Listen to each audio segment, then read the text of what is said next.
Alright, hello and welcome people to the second ever mini tournament. I'm DKR, I'm sitting here with Helfyre. Good evening, everyone. And we're going to be your guides, your hosts to the evening, yeah? Indeed, for the most part. There will also be 3 other streams that you can see on the challenge. And there will be Kadros, Steambrains, and Soldarim streaming the other 3 sets of games. So thank you for tuning in tonight to this lovely 10-team tournament. Yeah, pretty big turnout, just like SCS recently, actually.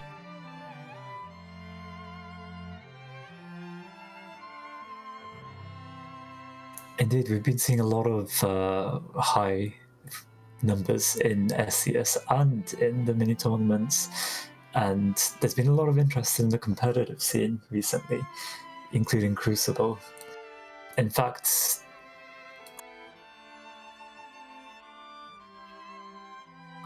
we should be seeing another tournament popping up towards the end of March, which will be of a different format, so watch out for that.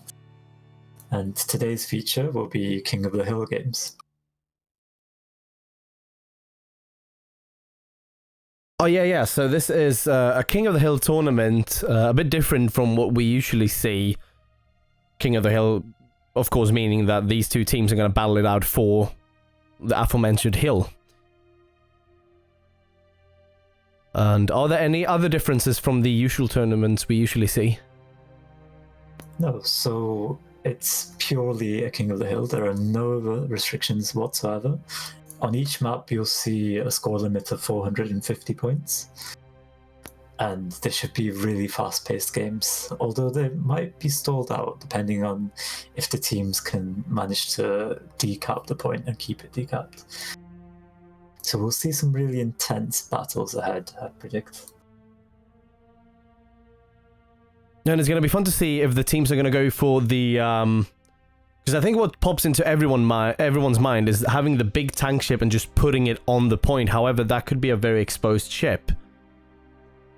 And so we're going to see the faster, smaller ships a whole lot more like we usually do. Or are the big boy ships going to go on the point and just sit there? I think we're going to see the emergence of galleons. But aside from that, I do think that we're going to see lighter ships too. And those will be used to use the properties of the map to try and get in and out of those alcoves where they can lose spots, they can appear from a different angle and suddenly get a watcher on these heavy galleons. So I think we'll be seeing a combination here.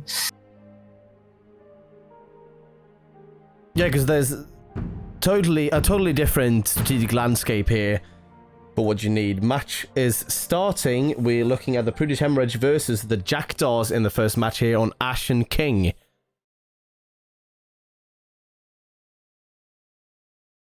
Indeed, Jackdaw, both of these teams are mostly American teams, I believe. So it'll be interesting to see the battle of that continent.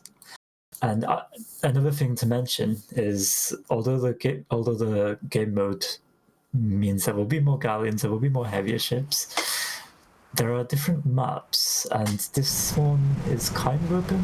There's a big cave where the objective lies, and so we'll see what strategies teams use on the different maps.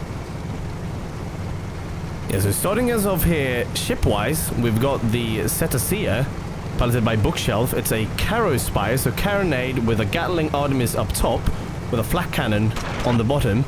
And then we're looking at the No Roses, No Skies, piloted by Schweizkin. It's a Watcherfish, with the right side Carronade, left side Carronade, and on the back we're seeing a Flamer. Indeed. And on ship 3, we see CS Chernobog. It's a Corsair, piloted by Darko. It's a front Carronade, side Detonator and Gatling, and on the other side a Gatling and another Detonator with an aft Harpoon. Ship 4 is the CS Gordon Both, piloted by Travel, another Carronade fish, with a side double Banshee and the right side Flamer.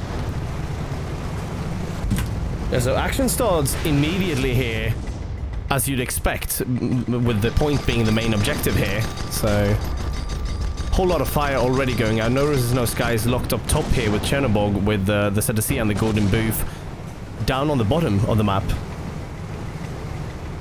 Yes, and the VC engine disables go out on the Corsair. Corsair's being popped. It's in the spot above them. And then there's this brawl here down at the bottom with the fish losing power. Health. Yeah, they're both losing armor. However, the Seer seems to have the Golden Booth kind of locked down right now. Indeed, They're getting those consistent pops.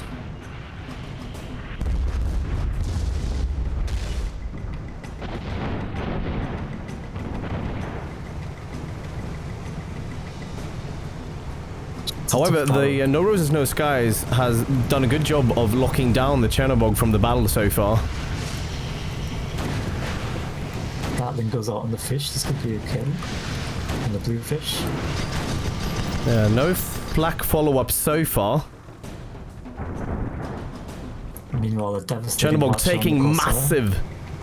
massive damage.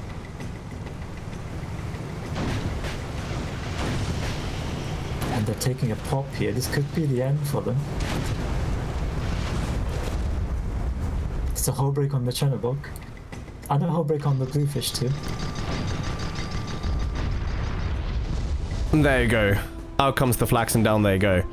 And meanwhile, the red team has been holding the point during this entire battle. The red team are looking really solid right now.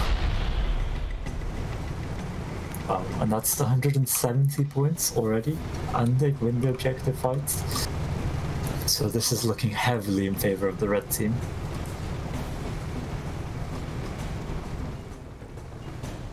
It'll be interesting to see where they spawn now. They could be taking split spawns here, or they could be coming from the same direction.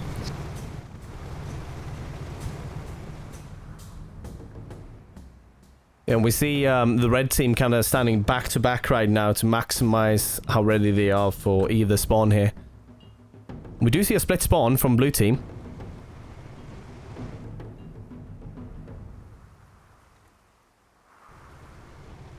Indeed, the blue team are taking the time to come in. The Corsair is not spotted, but the blue goldfish is. So it'll be interesting to see how quickly they approach in here.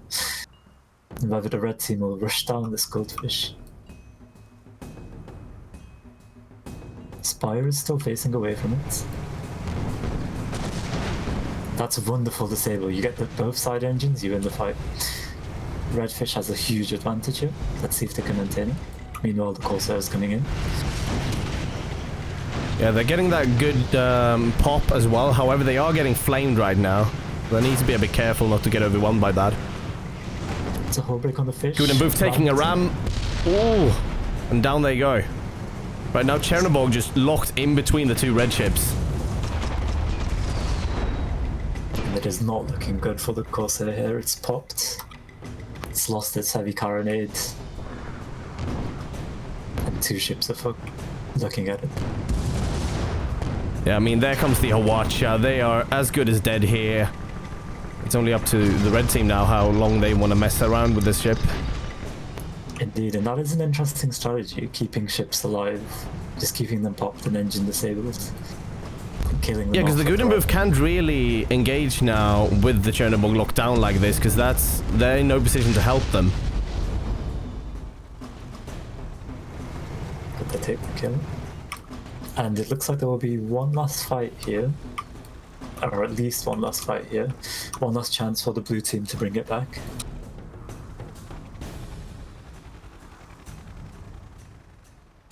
Yeah, so the blue team fish is keeping close, but not really in range of any danger just now, but they are close by just in case they need to rush in, because they don't have too much time before the red team wins here. Indeed, and they take a joint spawn here.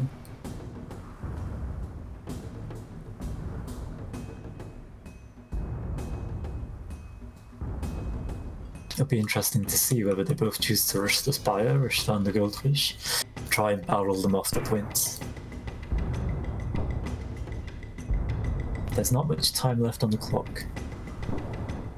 Yeah, but they need to be really careful not to end up like last time there with the fish getting that really good watch on them.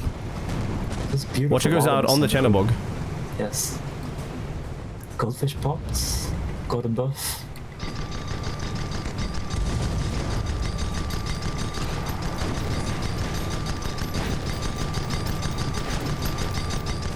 Now time really becoming a factor here. Blue team needs to wrap this up. Although they are decapping the point, so it looks like they're in with a chance.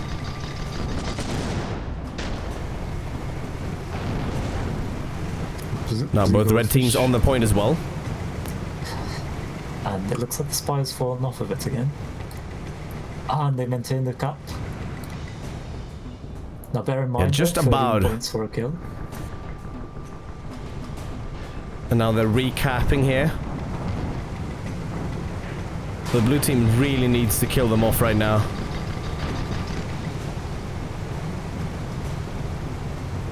.440 for red. Looks like they're out of time.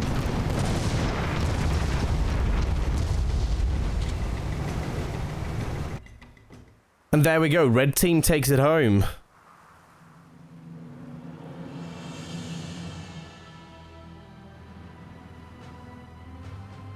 Yeah, so as we saw, very different gameplay from what we usually see. The strategies are completely different. There's some things that stay the same, and even though we're looking at a 450 to 0, that doesn't mean it was that much of an uneven battle. It's just the way this game mode works. Indeed, and we did see something good there from the blue team. It looks like they were running control of the engagement, but they just didn't have time to both decap the point and win control of the fight.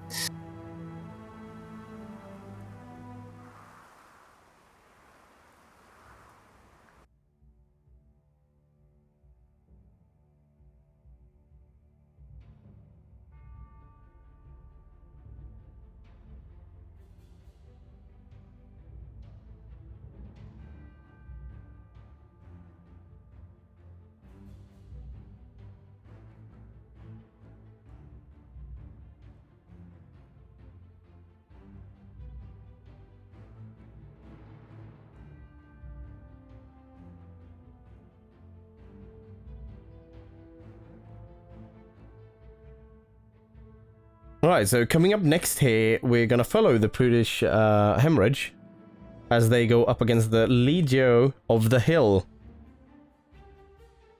also known to many as Triple L.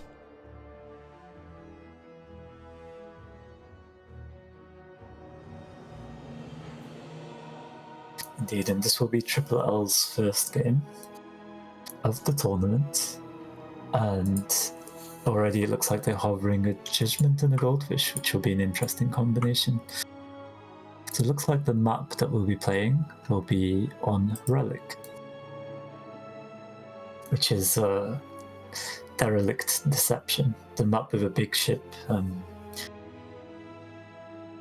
It's a very, very narrow map.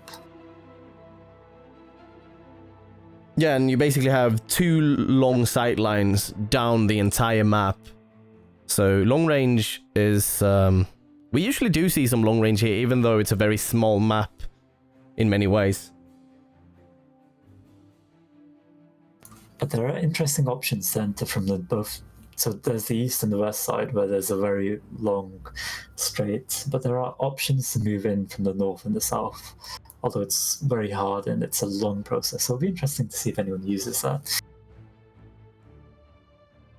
Yeah, so on this map, the point is going to be inside the derelict, is it not?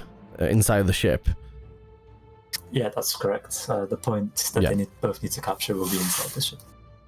An interesting feature of the map will be that you are actually able to spawn anywhere on the map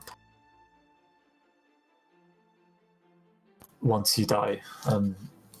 I think that's true for all of these King of the Hill maps. Yeah, there are shared spawns instead of having your spawn split usually to either side of the map.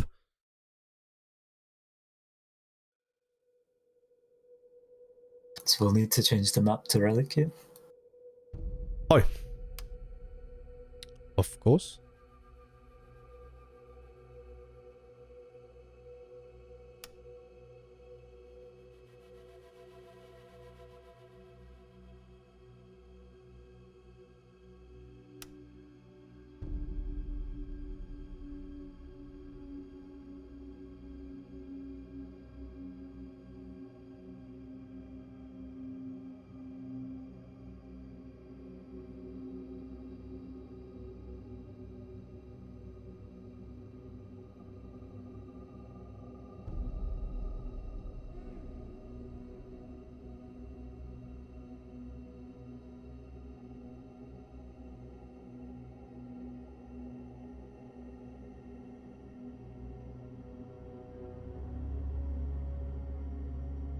So interestingly, we're not seeing any lumberjack once more. We see a watcher fish, brawling crusader, a caronate spire, and an artling.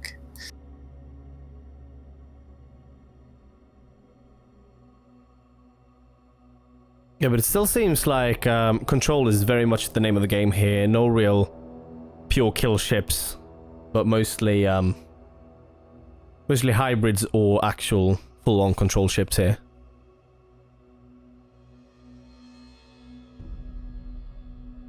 I think also part of it pertains to what the pilots are comfortable flying. Although the Crusader seems like a very powerful pick here.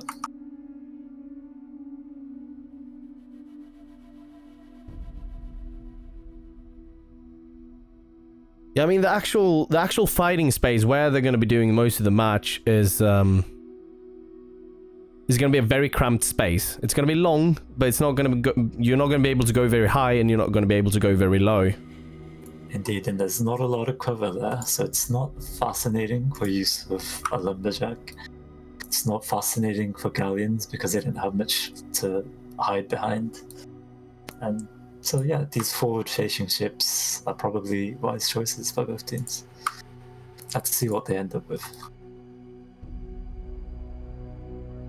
Yeah, it's going to be interesting to see that Artling, because they can't really maintain that much of a height advantage on the enemy, so they are going to be a bit vulnerable to getting popped.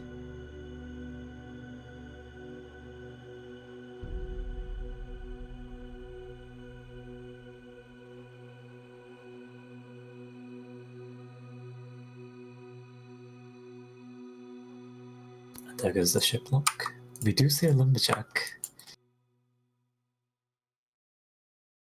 It'll be interesting to see how that plays out. Is the lumberjack on the Crusader or the Magnate? Yes, on the Crusader. Oh, okay, yeah. That could be very powerful against the Pyramidion.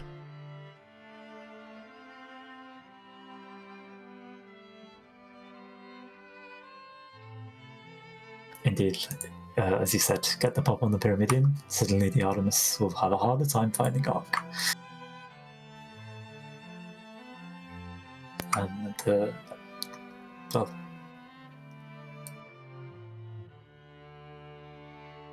we are now ready to begin the game.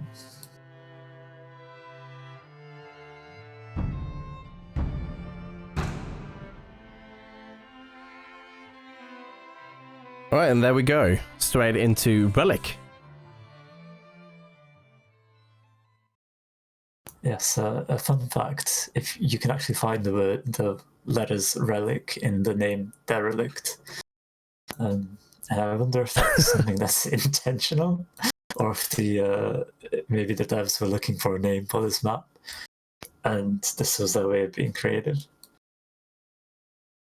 But apparently I think the aeroplane in the middle is supposed to be a relic of the olden times, when there used to be big. Yeah, so it works on these airships. Yeah.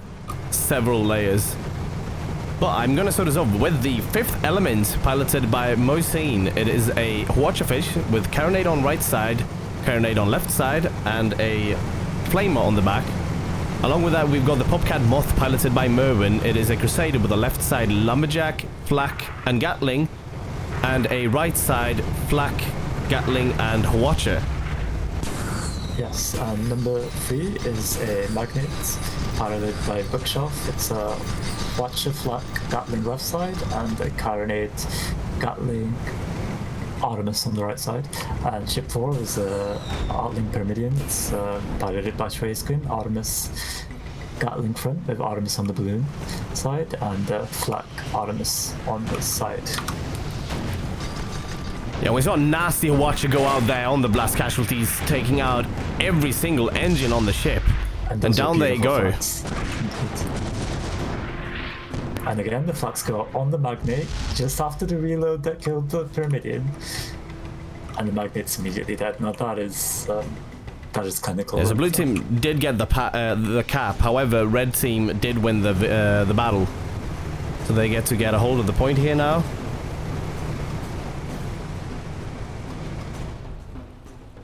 And considering how the spawns work in this game mode, it's completely wild where they spawn. We see blue spawning around 2F, EF there somewhere. And the moth blaze in A1 there. So, bit of a split spawn.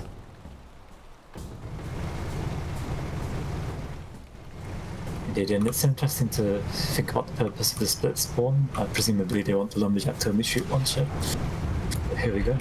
Ships are moving. Yeah, and we see it going out on the magnet here now, meaning that the blast casualty can keep their altitude. Artemis is going out on the Crusader. Ooh, big ram on the fifth element. That's...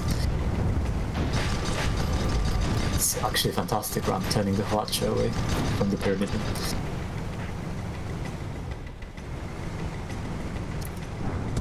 Looks like the Pyramidion can take control of this fight, but there is terrain behind them.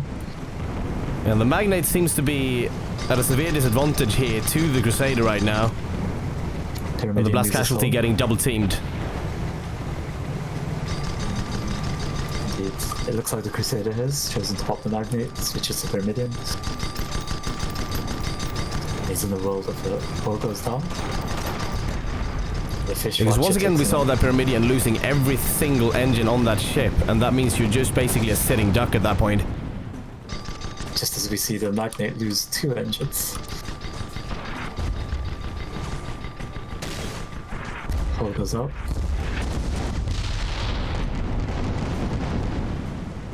And the Magnate dies.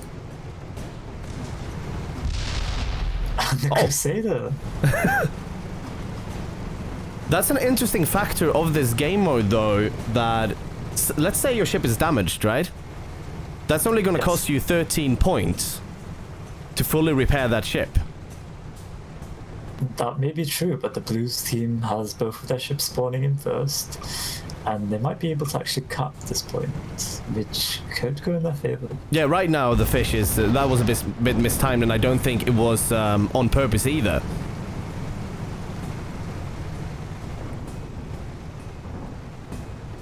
However, we see them taking advantage of the situation. They get a hull break on the Magnate with the Crusader that spawned in behind the Magnate, and there is a chance. Yeah, the flags did miss. Fish could be double focus. Yes, it was a very hard shot. But yeah, now we see the pincer attack actually coming in here. Watch it going out on the blast casualty and on the turret blaze.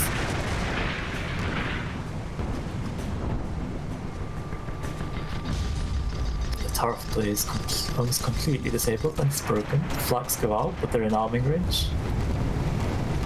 Yeah, but they follow that with a watch and almost get the kill. But break goes out on the Crusader, takes half its perma. More Magnate dies. Yeah, and blast casualty once again without engines. Can the Popcat Moth? Yeah, they go just under the ship there. Gracefully avoids them.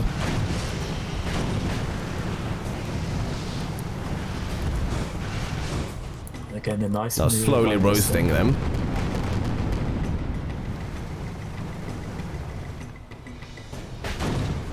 Pyramidion's got no engines, it's got below blue, and it's just a sitting duck here. Yeah, and like once again the question comes into play. Yeah, are they just going to keep them around there? Making sure that they keep on flaming them, keep on taking out the engines as soon as they come. Well, that use of Watcher makes it seem intentional. He's holding his shots for the rebuilds. Yeah, and we're not seeing a whole lot of repairs there on the Pyramidion.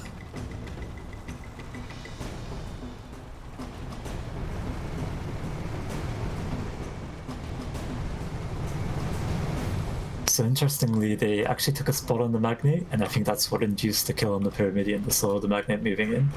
They decided to finish off the Pyramidion at that point. So it was a well-informed decision. Yeah, and it probably won them a good like 20 points or something. It did, and probably even a bit more. It forces Blue Team to try and win it in this last engagement. Yeah, because now we're once again looking at more or less a all or nothing situation. Blue Team really needs to get the Red Team off the point, and they need to decap. It's a very aggressive move by Mervyn here in the Crusader. Yeah, but it seems to be working out so far. However, Fish is a bit exposed. And they're decapping the point currently, the blue team. Really nice to watch her there. Good flags coming out. Indeed. Pop got math with a slow holo.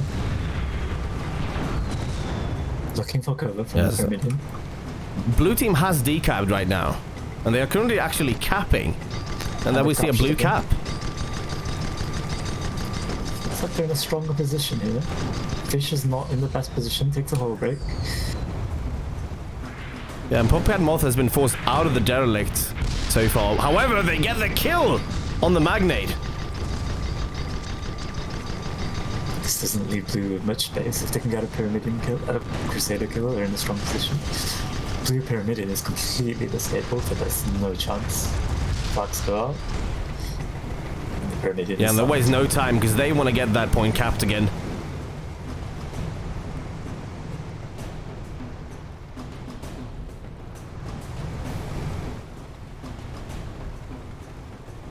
We saw a good attempt there by the blue team. They took the point, but unfortunately, again, they lost the Magnate too quickly. And Crusader being very aggressive here with its Gatlings and flags. Yeah, and at this point, it is arguably too late for the blue team to actually really do anything about the situation.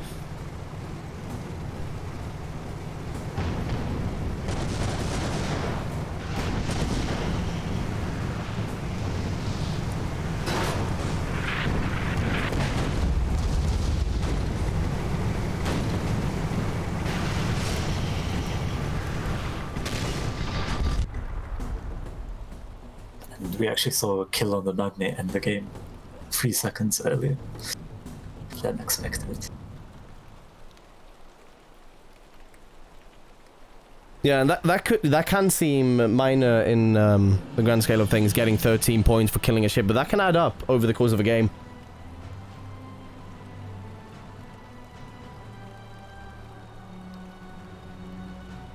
Indeed, if you imagine a game with 5 engagements and five times you kill the enemy ships, that's going to be 130 points in total, which is a real big chunk of the score. It's bigger than a quarter. But there we go. We see blue team put up a foot fight there, but not quite good enough to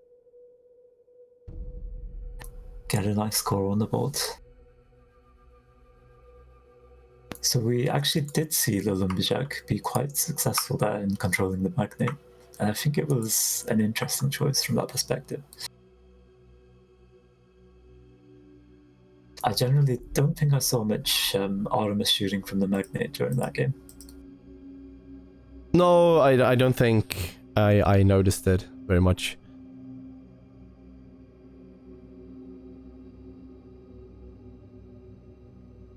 But they just had a really good solid teamwork, I believe, and they also pulled some really cool maneuvers moving in and out of the derelict. Yeah, I like the flank that Mervyn put up on the Magnate, just pushing in, aggressive. Because at that point, with the Crusader going around, it forces the Magnate to either turn back onto the point. In which case, its explosion gets engines to the fish. So it was a really nice play to set up that flank there. And that's a nice feature of that particular map. Now it looks like we're moving on to Labyrinth, which is the king of the King of the Hill matches. Sorry, the king of the Hill maps. Yeah, I think most people would argue that it's the map that comes to mind if you mention Guns of Icarus King of the Hill. Indeed, and unfortunately it saw a reduction, I think, in its place in the map pool, and we don't see it very often anymore in standard lobbies, at least compared to how frequent it used to be run.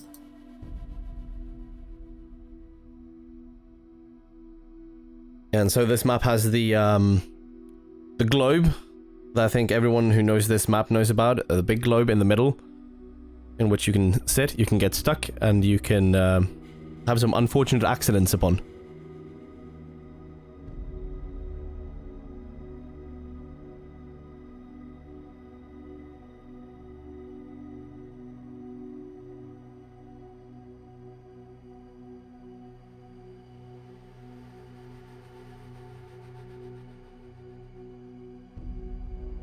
Okay, so the lobby timer has started.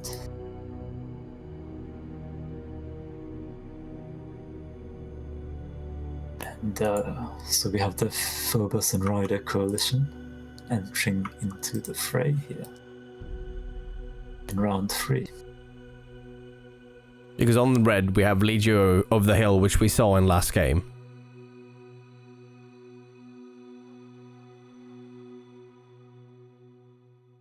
And from the blue team right now, they're sitting on a galleon, and it would be really interesting to see what you could pull off with one of those in a game mode like this. So I'm really hoping they keep it. Yes, and we see a Minotaur on this galleon for that extra piercing power, I believe. Crusader has double flags for the follow-up.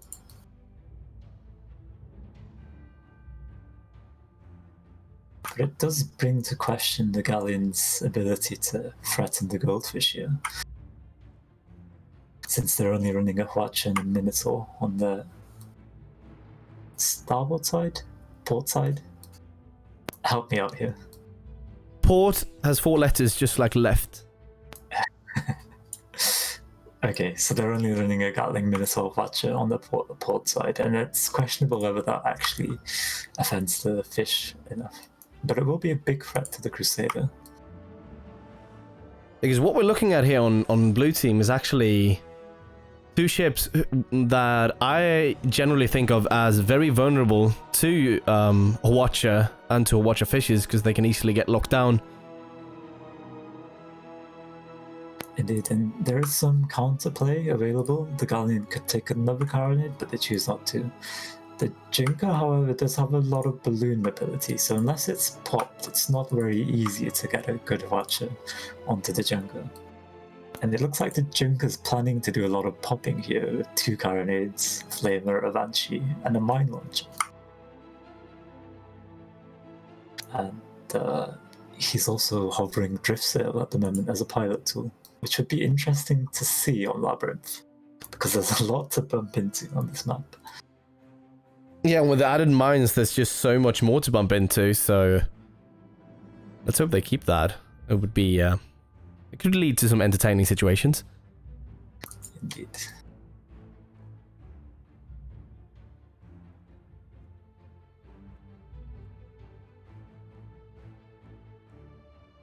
And at the moment, we're not seeing the fish taking a buff hammer for the engineers, which might be an active choice because they want more rebuilding power against the punishment that Judge Junker is going to dish out.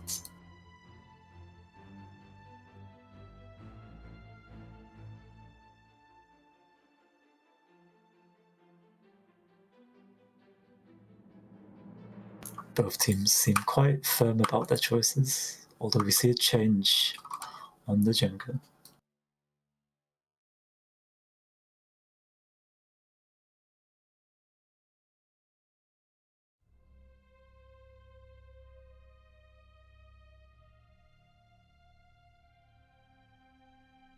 And he's actually gotten rid of his carronades in favor of 2 Banshees, and I think that will be a critical change. That gives them so much power. It can let them kill the goldfish in a single hull break. It makes killing the Crusader a lot easier, and it'll be interesting to see how this game develops now.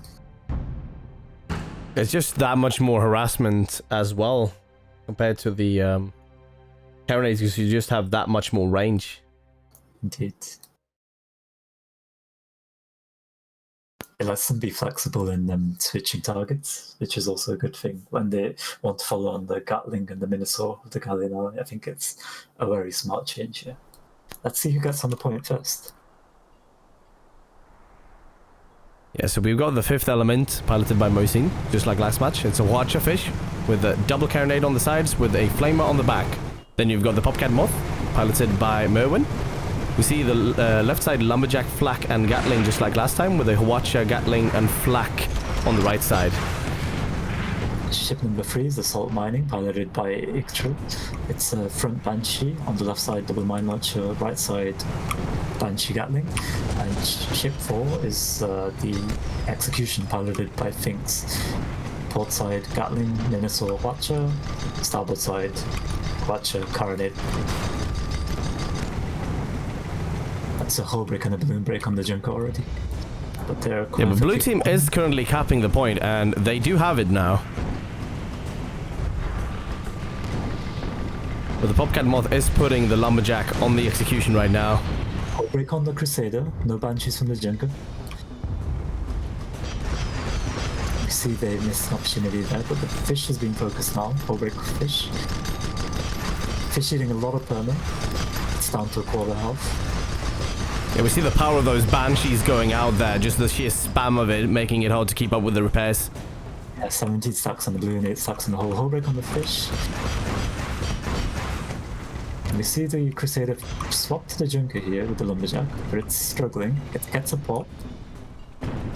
Yeah, both teams currently using the Globe here, a Popcat Moth using, or getting a whole lot of use out of it. But now they're getting Minotaured by the execution. Oh, no, Fifth Element taking a big mine hit. Banshees miss. 2 connect, but they hit the front gun, so they don't get the kill, unfortunately.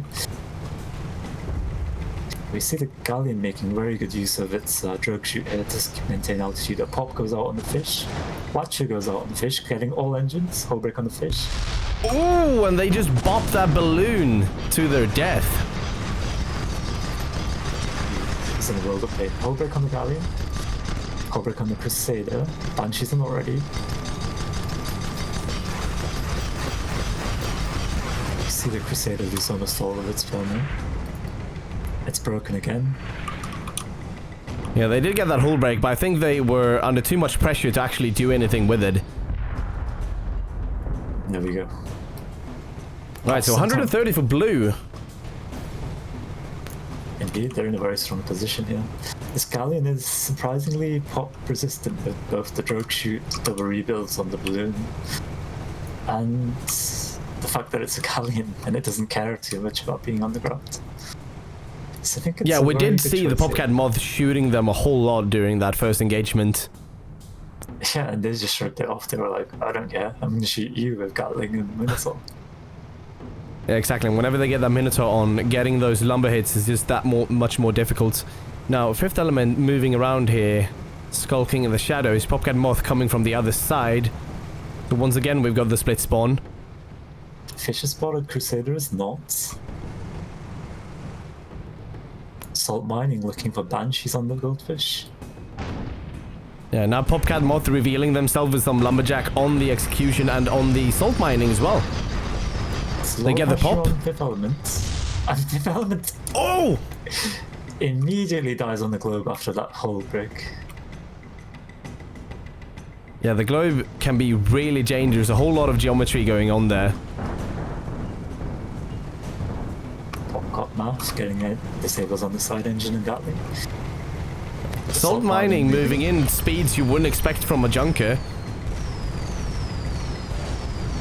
Hull break on the Crusader. Couple of Banshees flying. This is a very strong position for blue team here, because the Crusader will have to die eventually.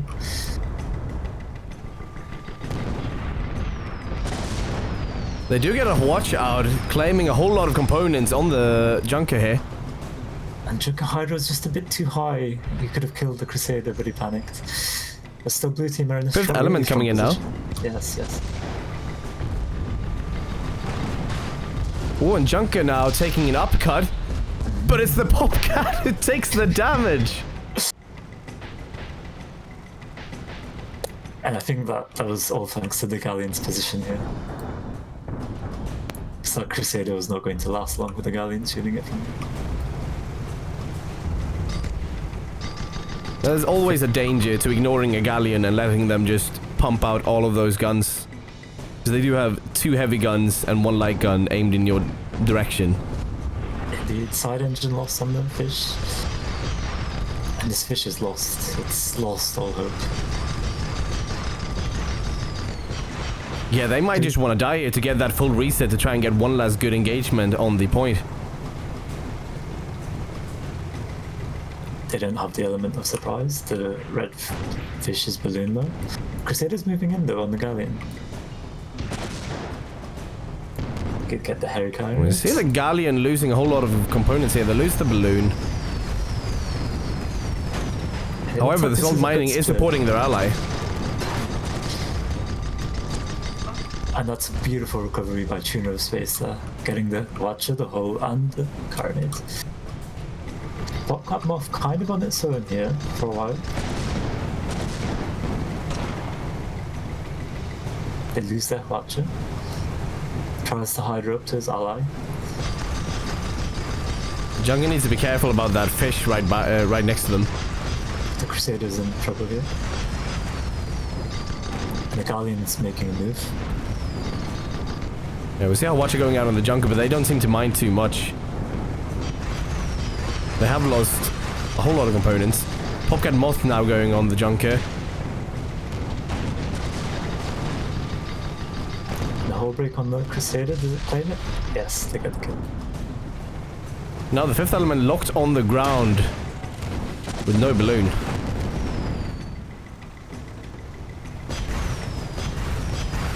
This is not looking good for our team. 430 points to blue. Looks like they're just torturing him here.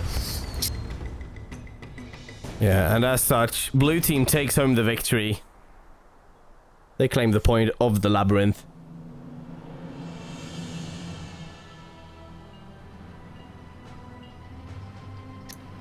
So was that a 450 to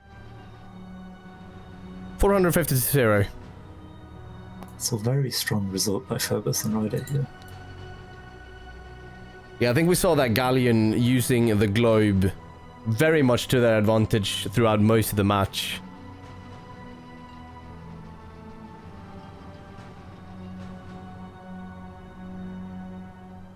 Indeed, I think it was a wonderful Galleon pick, and it'll be interesting to see how many more we'll see in the coming games as we move to the latter stages of the tournament.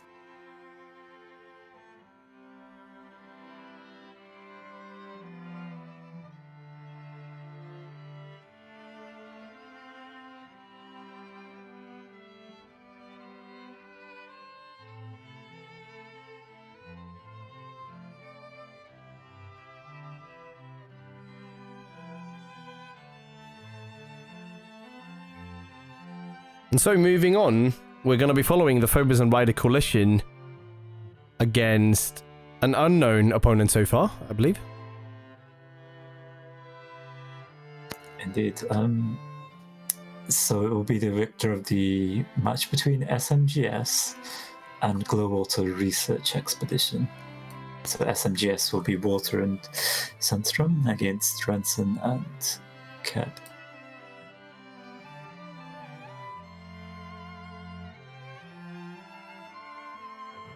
And that's a really interesting match to view, I believe, because from what I know, a match between those two teams could go either way.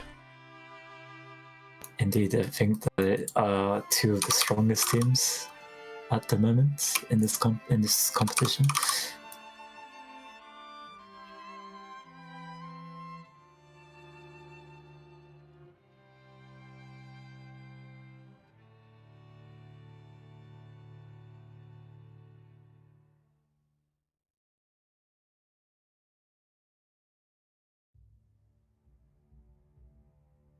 And we have a Galleon specialist, Water It's Me, on the SMGS team.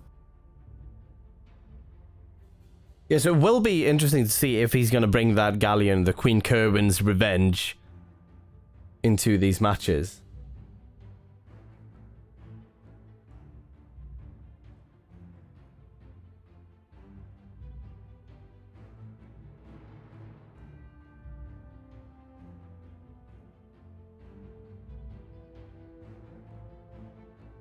Indeed, and in a moment I will confirm the ship choices. It seems like Sunstrom has taken a Stormbreaker and Mighty Keb has taken a Squid. Renton has a Magnet.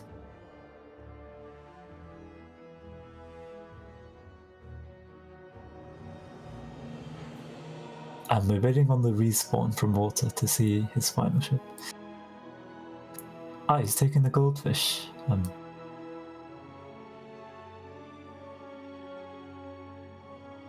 So perhaps he's decided against it. I mean, one of the big issues with taking a galleon nowadays is the Hwacha. It's been recently buffed. And if you take a Hwacha to your engines and your guns, it does take a lot to recover. And you see these ships with like Magnets, Crusaders that can take 2 Hwachas each. Perhaps that's pushing away some pilots from taking it. Yeah, I mean, the repair toll, if they, let's say they get a good Watcher, they get your left side along with some engines. I mean, that's going to be 2 heavy guns to repair, 1 light gun, along with a, let's say a light engine and a heavy engine. That's a whole lot of repairing you have to do just to get your ship in operating order again. Indeed, and I think the key factor is we just saw there a game. Triple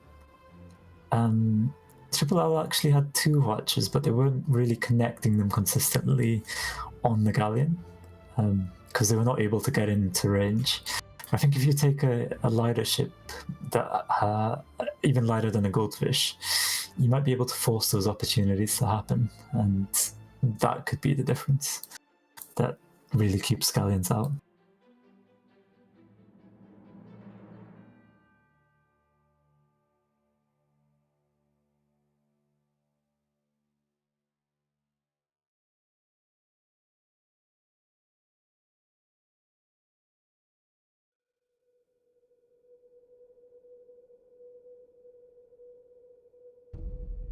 Right, so we're actually running match 13, I believe.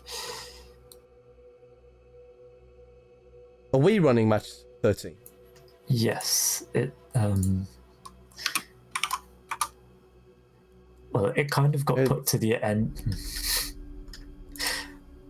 I'm not really sure what happened, but we are running match 13. Yeah, it's not assigned to anyone. All right. Yes. So, match 13, Relic.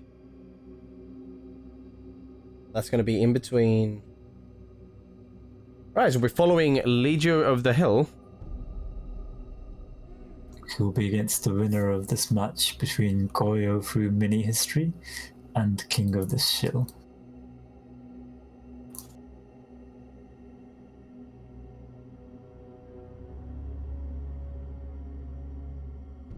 Which is just starting now.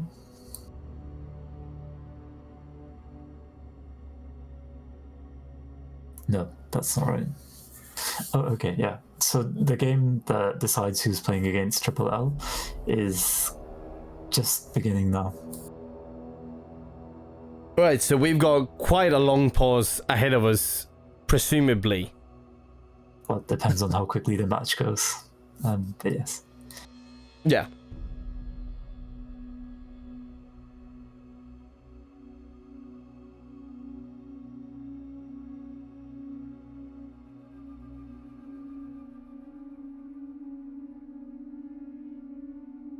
Right, so then we're going to take a short break while we wait for the other matches to finish, and stay put, watch the other streams, and come on back once we've got some action going.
For pace, do you want to do all of the ship callouts, Dimitri?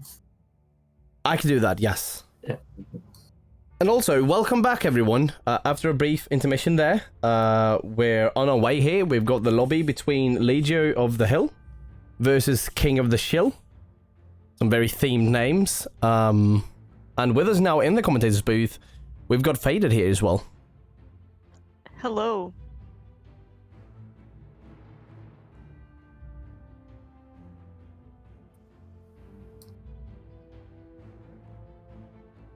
Indeed, Faded Silhouette, a treasured member of the successful Pomelos team that are not playing in the tournament today. Now trying her hand out at refereeing. I finally get to fulfill my dream of being a ref. No more 4-starred lobbies for us. And I don't know what else refs go through, but apparently it's very difficult. So what we are seeing here is quite interesting. We're seeing the same sort of composition from Triple L, with their Lumber Watcher Crusader and the Watcher Fish. We're seeing a Caronate Fish and an Artling being hovered by the blue team, King of the Show.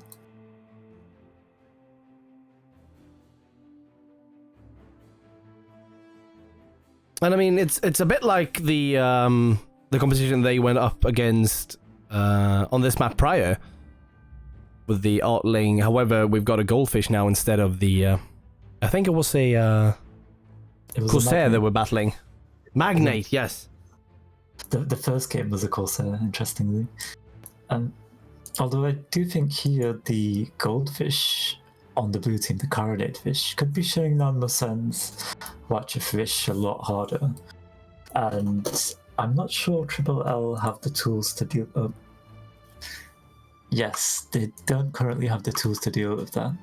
Mervyn has switched his Lumberjack to a Caronate, but it's a Nemesis Caronate. So it looks like maybe they're going to go for a big focus on the Pyramidion here and try and win engagements through heavy double focus.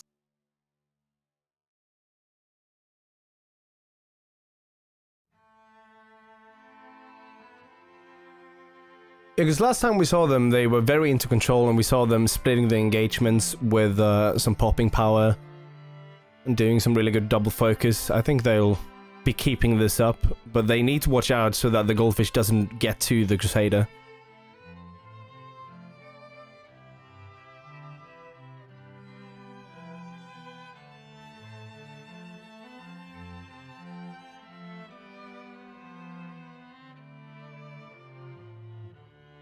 We'll see. We'll see if the red team's able to manage this Caronate Fish. We'll see if the blue's Pyramidion is able to keep its hull intact for long enough. They're looks like they're running spammer failsafe on the hull. And whilst at first that doesn't look as good as a spanner mallet, actually if you have a hull failsafed and you spanner it, you can spanner it after the failsafe cooldown goes off. And you get an immense amount of sustained healing on the hull armor. We'll be starting in a moment. Yeah, the teams are readying up here. The timer is running down. A lot of fire weapons on blue team.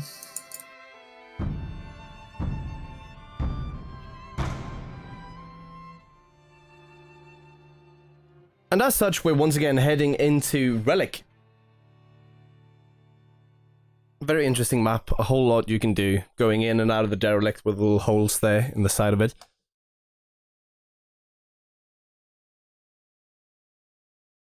I suspect we'll actually see a lot of head-on confrontations, at least at first.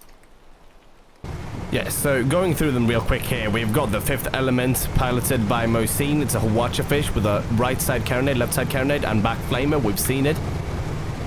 Popcat Moth is piloted by Mervyn. It is a Crusader with a right side Watcher Gatling Flak and a left side Nemesis Gatling Flak. Then you've got the Gobblewonker piloted by 9 Iota, a Karafish with a right side flamer, left side flamer, and a back Banshee. And finally, the MHS Tigris, piloted by Mashigan, a Artling with a flamer on 3 and a flak on 4. Action is already started. And interestingly, the Watcherfish goes under the Carnage Fish's arc, which goes for the Crusader, which is unexpected. And Red Team look like they've got the split they want here. Yeah, and I think this is our first engagement completely off the point. Indeed, but the Blue Fish is actually looking to escape the Crusader and swap. Can they do it? And maybe we'll see some sweet double focus here from the blue team if the Popcat Moth isn't fast enough. The Pyramidion gets engine disabled by the Watcher and positions outside Ooh. the arcs. And Good flax coming out of the Popcat Moth.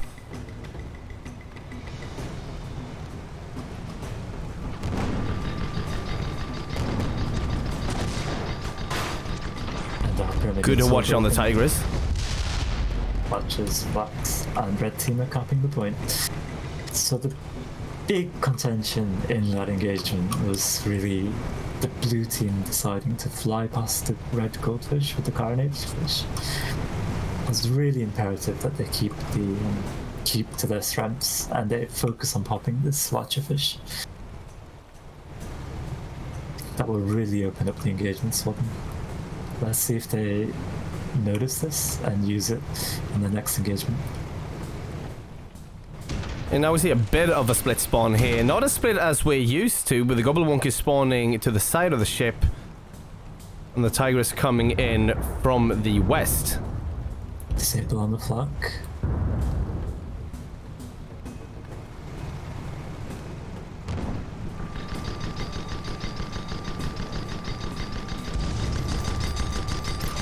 We see an interesting engagement by the Carnage Fish, but he fails to get his gun in arc. Rams go out on the red fish.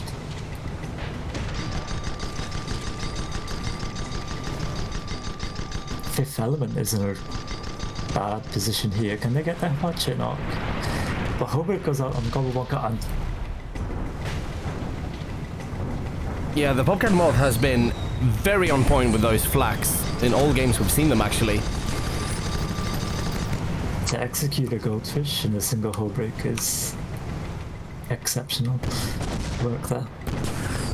You see both the Nemesis and the Flat go out to secure that kill before they can even Yeah, and now the Tigris is stuck on the point, and since the red team now holds the point, they are not really in a hurry to kill them off like we've seen many times before here. And,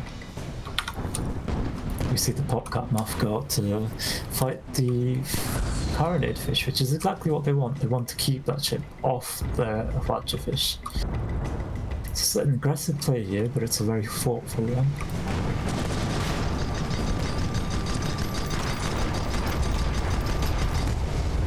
Yeah, so the Gobblewonk are really just going forward. However, they are taking punishment from the Popcat Moth. They have no engines. It's a very good Nemesis to take them up. However, the Tigris seems to have turned it around a bit on the Fifth Element, who was locking them down. But again, Gobblewonk are dead in just one hull break. That's exceptional execution.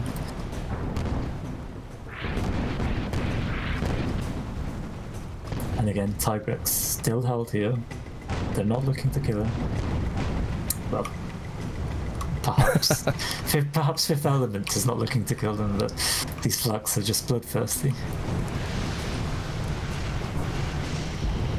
You can see it's Lord of Spades on the flag, looking for blood.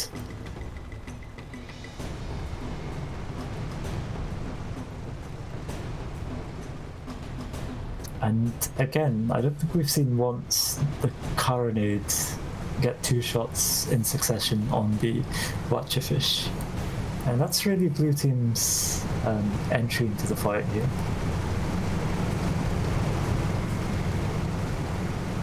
The Watcherfish is interestingly hanging out low, below the arcs of the Carronade fish.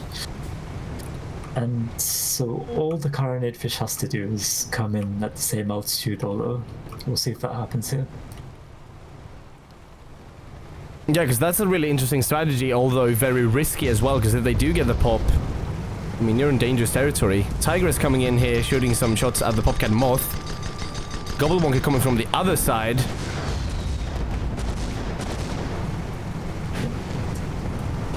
Tigrex gets hull broken. Flux it in, but it's an arming range.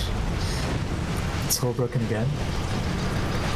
And Tiger's just getting eaten by the two red ships. Indeed. And here they go. No, the fifth element popped. This is the engagement they almost wanted, but they let their pyramiding get double focus. Can they kill the fifth element? 9 out goes in for the ram against the terrain. Can you get it? Oh, and there you go. That was a really good ram. Indeed, lovely use of terrain. Let's see if the pyramiding can come in time. The Gobblewonker has full balloon here, so he's got a good position to go up and down. Yeah, and we see the Tigers on their way in, shooting some shots at the Popcat Moth, reminding them that they are in fact getting double focused right now.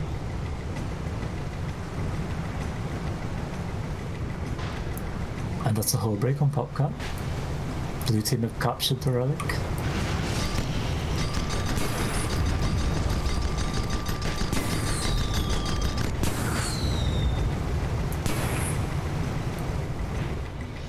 Popcat Moth pulling some really good maneuvers, letting them get out of harm's way as Fifth Element makes their way into the battle. However, are they a bit isolated? Maybe. Indeed. Will Tigrex choose to turn on this goldfish? Because otherwise Gobblewonker isn't looking too good. Yes, it's very good use of the carronade and the flamethrower on the back of the Watcher fish. Tigrex going into and the now background. Yeah, I mean, Popcat Moth was bought enough time to actually get it back into the engagement there. And again, Gobblewonker losing almost all of its health. And just the hull break.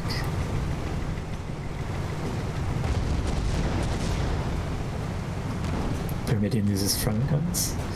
Fish is ramming here. They do get the pop. Yeah, now Popcat Moth is left to their own devices to really just get some damage into the Gobblewonker. We'll see, the flags just barely miss.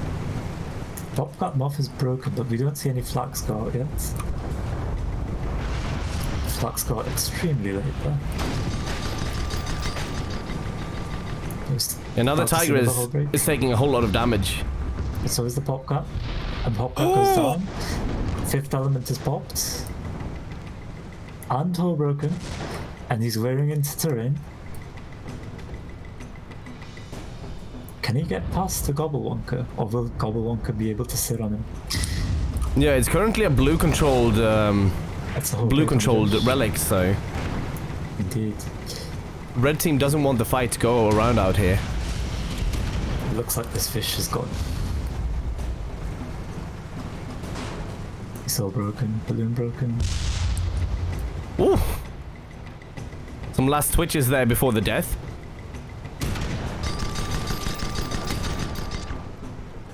Interesting. Popcat Moth spawned in. Without his allies is very brave. He spawned in, knowing the goldfish is here, knowing the Pyramidian's pointing this way. He takes a hull break. He tries the hydrogen out. His balloon's low. He's popped and hull broken.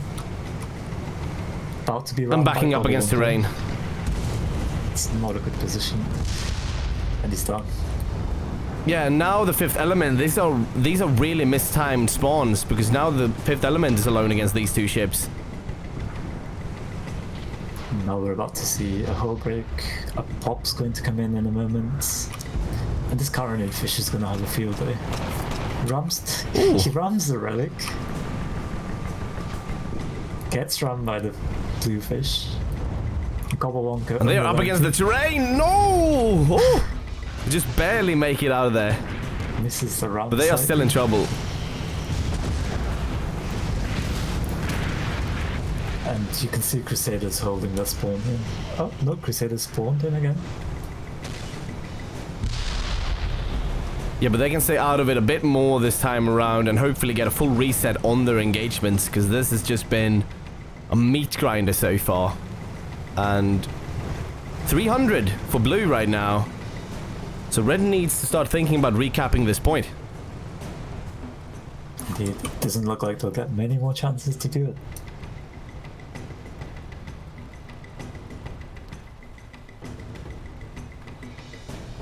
So we see the Popcat Moth moving around. They're actually going for a joint engagement here, it seems, with Fifth Element spawning in on their ally. And I think that's the first time we see that. Yeah, it is an interesting idea because it does let them focus on the Gobblewonker. They choose to chase the Fifth Element. And that ship's low on perma. Tigrex is beginning to reverse. Avoids an engine disable. Fifth Element spots. And he's about to be hull broken.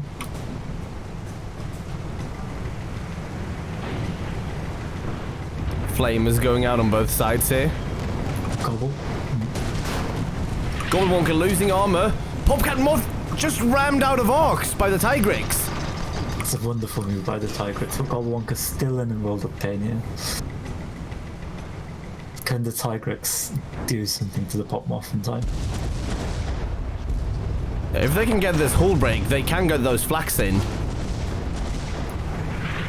You see how the armor break? The flax just barely missing. They get some of them in. That is a Crusader that can be killed very easily now. Yeah, still blue controlled spot. Yeah, point. But now red is capping. Surely that Crusader is dead. Red team decapped the point, and that is the critical moment here.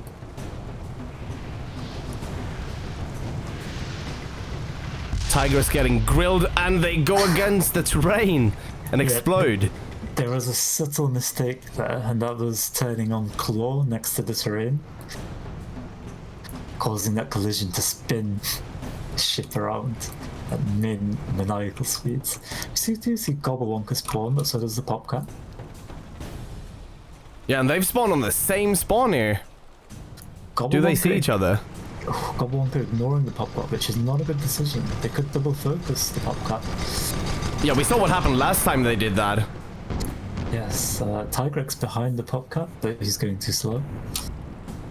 Actually, Gobblewonker does make it out, and he's in a good position now. And the Tiger's coming in here. Oh, hull break with the high speeds! That's a Oh! wonderful run. Good ram! And this means the blue team might actually just take back the point here. And if they do, it's curtains.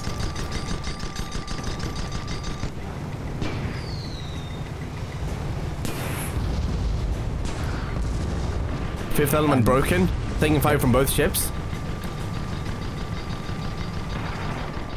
But blue team are only interested in capping the point here. Yeah. And they get the cap. And surely that settles it. Yeah, that's just it for the red team.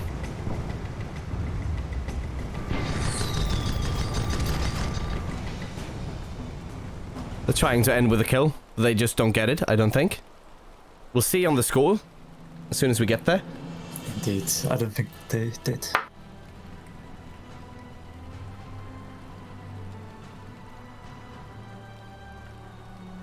No. A solid 450 from the blue team was the red team's 416. A very close game. And a very intense game.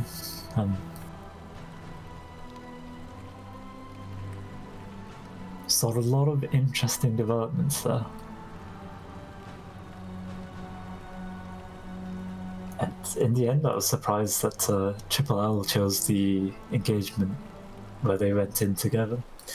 I think that was probably a big turning point there.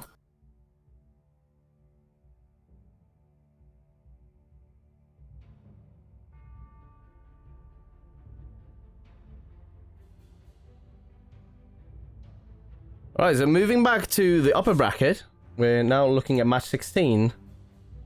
Phobos and Rider Coalition versus the Glowwater Research Expedition.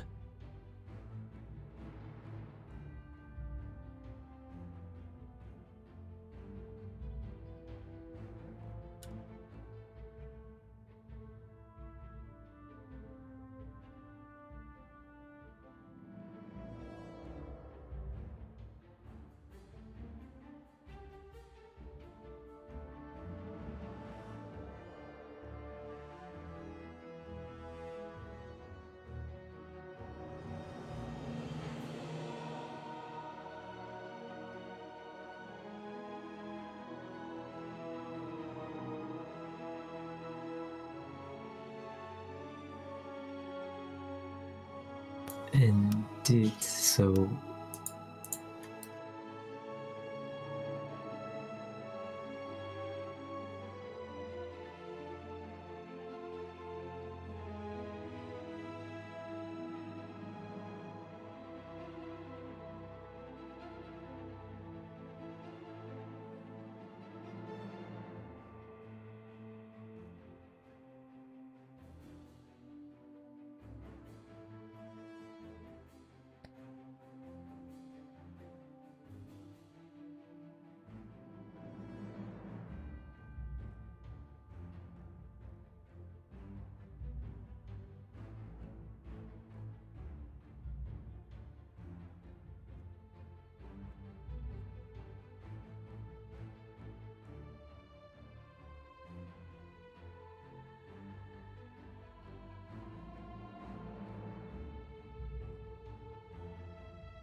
Alright, now we see both teams starting to drop in here. I mean, Purpose and Rider Coalition are already here.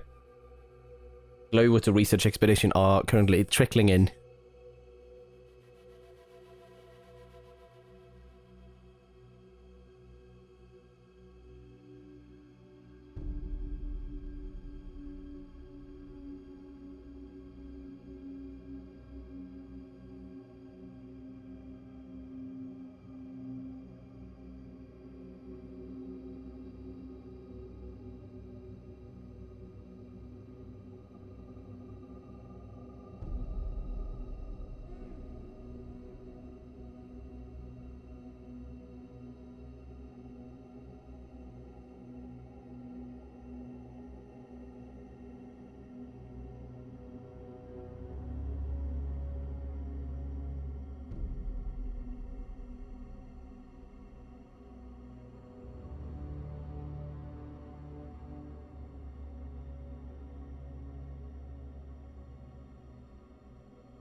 okay, so here we see a Magnet and a Junker for Rider and Phobos Coalition. We see a Stormbreaker and a Lumber Spire for the Glowwater Research Expedition.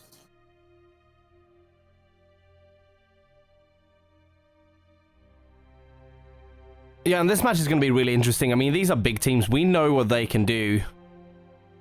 And it's going to be exciting to see them put each other to the test. Now, the galleon from the Phobos and Rider coalition is gone, but they still got that junker. Which I think is a very smart move. You don't have the globe to cover you, as you did on Labyrinth here. And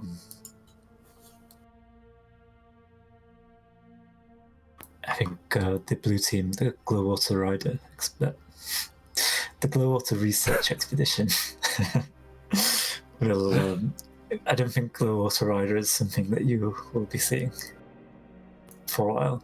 But anyway, the Glowwater Research Expedition probably know how to punish galleons a bit better. Currently opting for Spire and Stormbreak. I mean, that's an interesting composition. It is.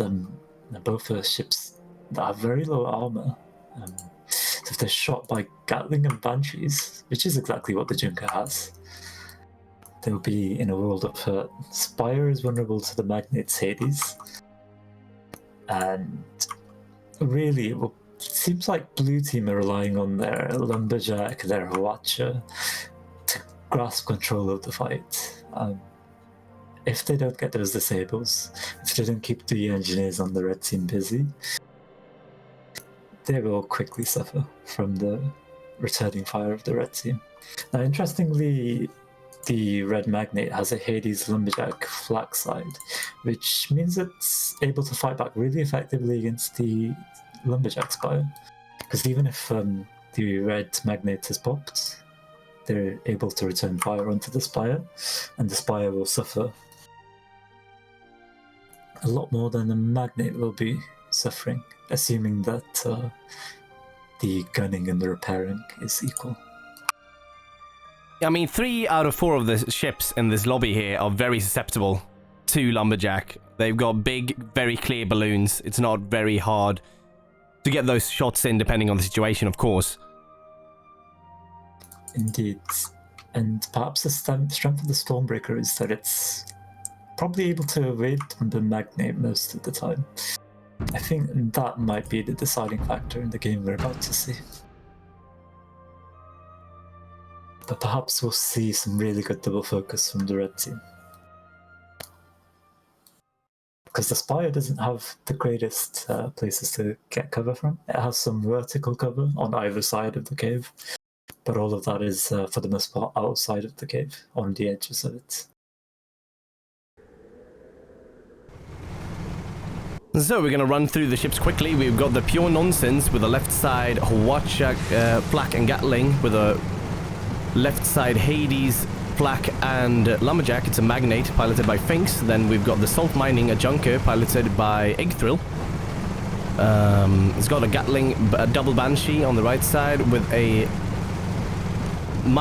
double mine launcher on the left side. Then you've got the Sip, Stormbreaker piloted by Rensen, a Watcher on the right side with a Gatling double Banshee on the left.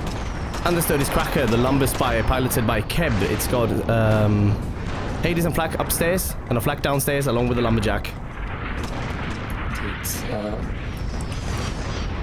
Magnate already taking damage, being double focused quite roughly here. Salt Mining's not doing enough to tear that Stormbreaker away. Salt Mining's popped by the Spire and Magnate goes down. Yeah, and getting those Gatling shots on a Stormbreaker from above is notoriously hard. And that might be one of the issues here for the red team. Also, getting Watchets and losing their main engine made it hard to move backwards and protect the Magnate Tower. They just have to be more careful about that. Yeah, they get rid of the Junker, so they are free to cap the point. The red team is already respawned.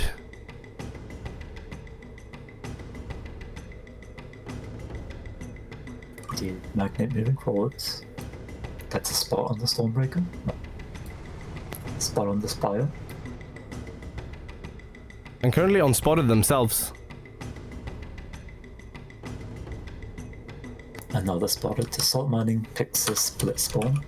And this might be a stronger position for the red team if they can keep the magnet safe. Yeah, we see the long-range battle here going out between the Spire and the Magnate. However, the Sip is joining in to get some of that close-range action on them. Indeed, and Salt Mining slow to come in on the Spire, even with its drift cell. But there it is. They're decapping and they're on the Spire. If Salt Mining is precise, they can kill the Spire very quickly. Hullbreak goes out. This is some Banshees, but they're really outside the effective range of Greased Banshees there. And the other set of Banshees was on reload. This is looking better for the red team. They decapped the point. It's a wonderful mine. Oh, good mine on Sip. And now can they finish off? Banshees coming out. Banshees. They choose to mine the Sip out. Outstanding Quatcher, but also an outstanding mine. Breaks the Stormbreaker.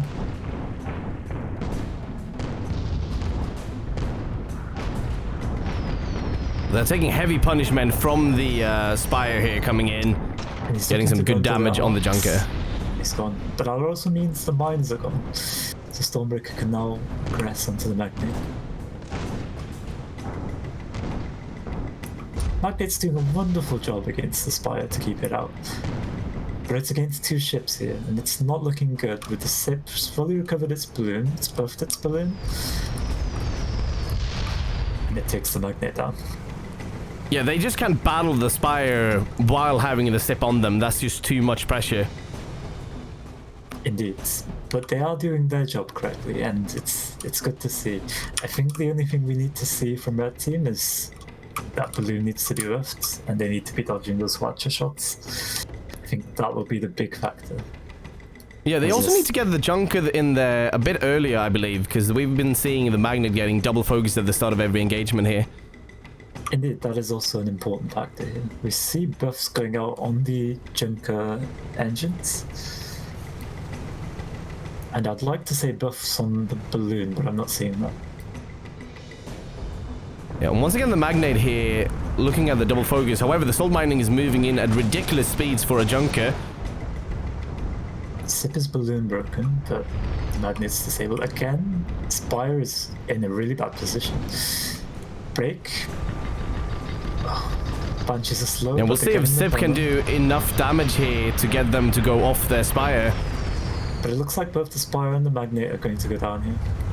Spire goes down first. And we'll see if the Pure Nonsense can keep up here as the Salt Mining is slowly making their way. And this is a good position. Currently, no one has capped the point. If they can avoid this Watcher, which they can because they're damaging the balloon. Salt Mining again defeated by the vertical mobility.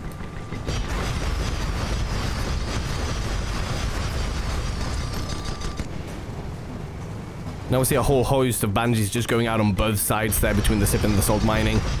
And Sip's on the mine side now. Looking for safety. 11 fire stacks on the balloon. 15. And the Spire is shooting it.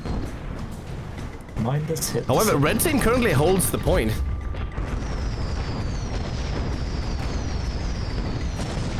And another mine goes out. Can the Stormbreaker go down? The Stormbreaker does go down. And the Reds still have the point. Beautiful. And this is a wonderful position because the Magnet has priority over the Spire here. And the Junker should be the first ship back in. Magnet's trying to use this cover effectively. Spire wants that point. He doesn't care about the Magnet. They're very aggressively moving in here, getting some real damage on the Pure Nonsense. Indeed, Oh my. The Magnet was stuck on that piece of terrain there. And that was It seems quite like they might have unfortunate. just wanted the reset there, so they just took those hits. At that point, yes. But I think initially what happened was they got stuck on that piece of terrain that they were trying to use for cover. And that's where it all went wrong.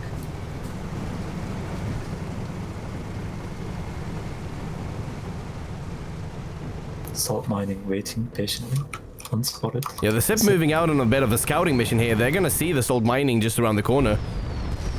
But they're not able to aggress. They're taking a lot of fire. Yeah, but if they can see the pure nonsense here, they can ascertain that both red ships are coming from this direction, which is very strong for them. Yes, it keeps the Spire safe. The Spire is able to pop both ships. Whilst the Stormbreaker deals with the other. Yeah, so really good scouting there from the SIP. They got some really critical information.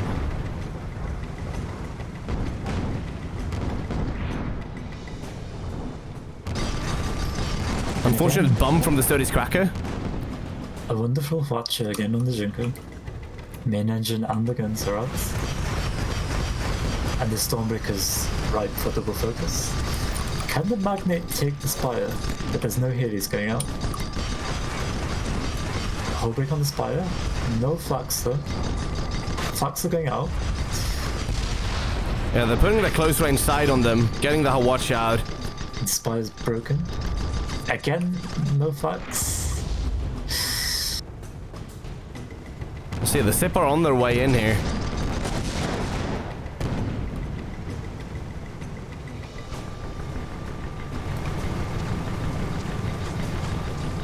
To the Gatlings, the Banshees are ready. And here they come. But they failed to get the instant kill, which actually is to the blue team's advantage, as we've discussed. Or is it? Is the Spire going to die? Yeah, unless they get the kill on the Spire. They might have been trying to stall that, and they might have to pay for it, but it seems like they've got it under control. They get the Magnet killed. I think the Banshees just hit the guns, actually. But here we are. Spire is low on health, and we're waiting for the Magnet to spawn. Red team might SIP have... once again going out to spot a bit. Will the red team split their engagement this time? I mean, it's very strong since they do have the Lumberjack. If they can get the Lumberjack to face the way they want to, they might be able to bring that Spire down. Indeed. And the Junker wrecks the Spire faster than the Stormbreaker wrecks the Magnet. Salt mining in an interesting place here. He's found a little gap that he can go through.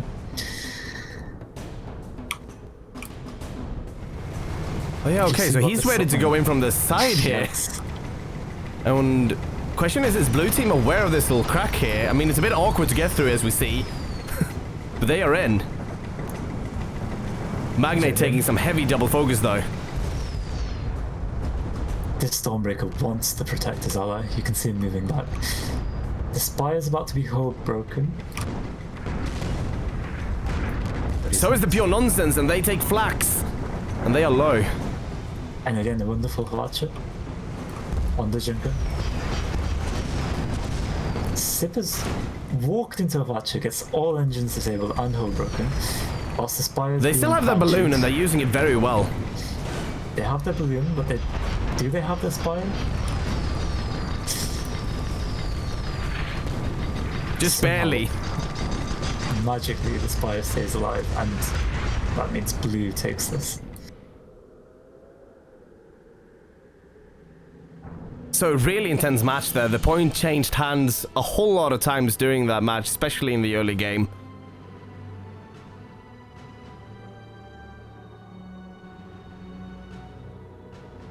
We saw very nice moments from Red Team fighting back, but they just couldn't quite turn it into their favour.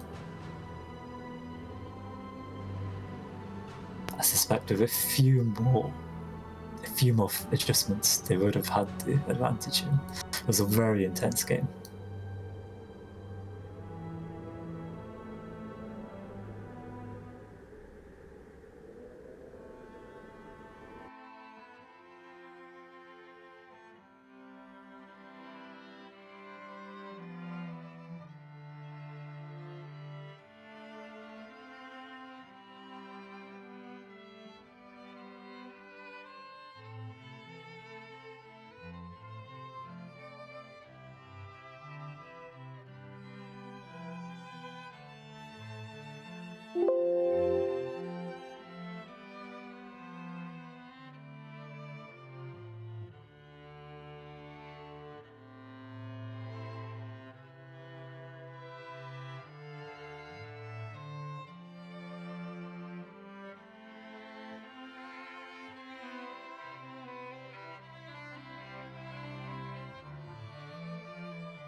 Alright, and it seems like we're waiting for a match to finish between the King of the Shill and the SMGS.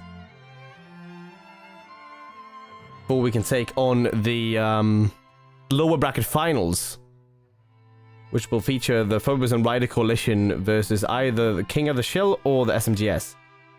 And it seems we've gotten confirmation that it is actually the SMGS they will be up against on Desert Scrap.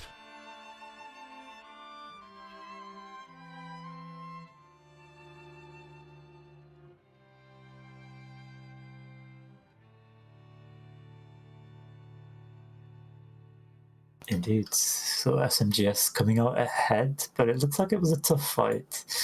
And we're seeing a lot of tough battles from these teams here, from King of the Shield, from Phobos and Rider Coalition. And these are good teams. But we've seen them almost play more successfully in these King of the Hill matches. You can see they've really brought their A game to this. Yeah, and it's a bit interesting because many of the pilots which are very strong normally, they might not play King of the Hill that often. And so it takes some of them out of the element, and maybe some of them are more inclined towards this kind of gameplay.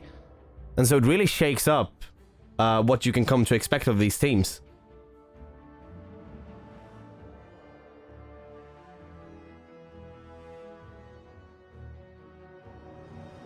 Indeed, and we will be moving on to a very infamous map. The one that probably has been played second most after Labyrinth. It's Desert Scrap. Features massive sandstorms that goes over the point in that little room where we usually see a bunch of galleons just getting cramped into one little space and battle each other out. Indeed, initially a 3v3 map. It's, at some point, I'm not sure when, it was repurposed to be a 2v2. It'll be interesting to see if the pilots will follow any interesting strategies. I can imagine mines will be very powerful, since the sandstorms will be hiding a lot of them. And I think it will really help the salt mining and use those mines effectively. Although we did see an interesting use of those mines against the Stormbreaker in the last match. The Stormbreaker's really suffering and struggling to put the double Banshee to effective use against the mine launcher ship.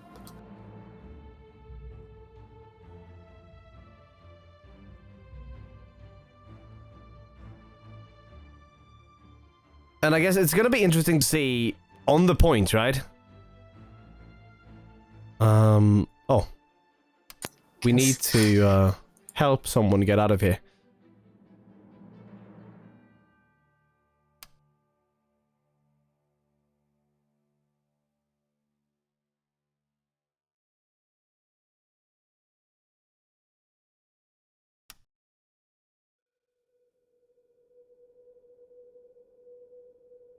Yeah, but it's going to be interesting to see if the sandstorms affect them much, because usually in SES and other tournaments, we don't see the sandstorms coming in and the effect they can have on the engineer. That's going to throw them out of their element. It's almost like being in a cloud of tar.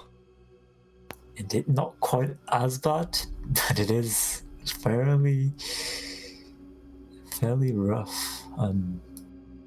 And I think actually having failsafe might make it a bit easier. Being on a Pyramidion might make it a bit easier. But we'll see how it goes. It's definitely making sure that those components maintain themselves somehow. Indeed. Just take a lot of the stress off. Having to both maintain the components and fulfill your normal role.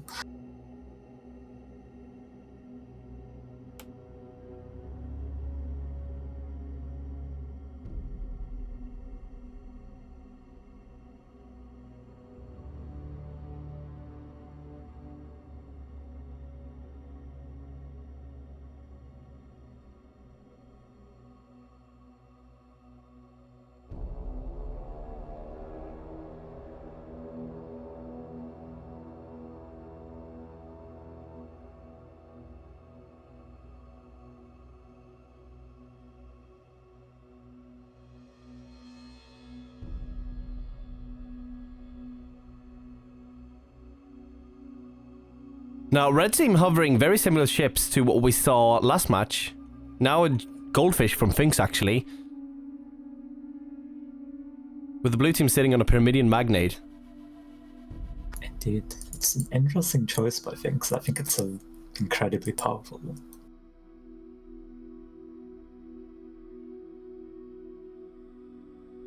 I mean, it's very important to keep in mind that the point on this map is a very cramped space. You've got a big, like, turbine-like thing encasing the entire point.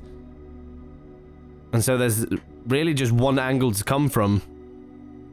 And Waltrit's Me takes a brawling galleon, double Watcher, double carronade. All those coins. Oh, we see the Queen Kervin's Revenge making its appearance. I think this is what we've been waiting for. It's the perfect ship for this map, for that junker. And the fish will also be struggling here if he gets popped and the Pyramidian shooting it, and Finks immediately changes over to a Magnate.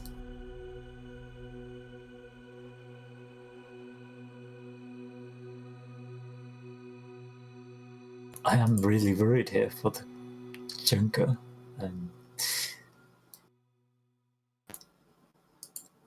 It will really struggle to... So Junker struggles most against the Carronade and the Hwacha, but especially when those two guns are in tandem on a single ship. The Galleon does change back to a Magnate.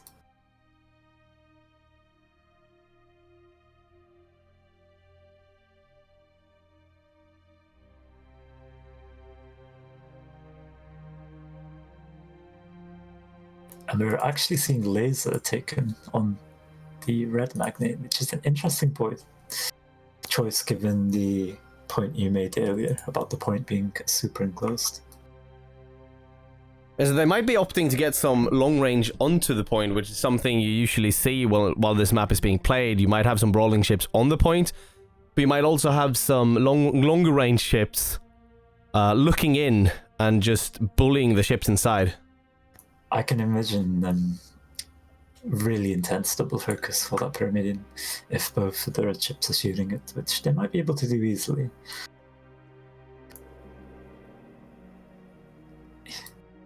The biggest issue here I see for the red team is that Carronade getting a pop on the Junker, and then suddenly it's open for control by the others, by the Hwacha. So both teams have a strong way to take control of fights. They both have good presence once they're on the point. The Junker with its mine launcher. The Magnate with its close range guns on SMGs. Yeah, and that's going to be interesting to see how they use that versus the other team.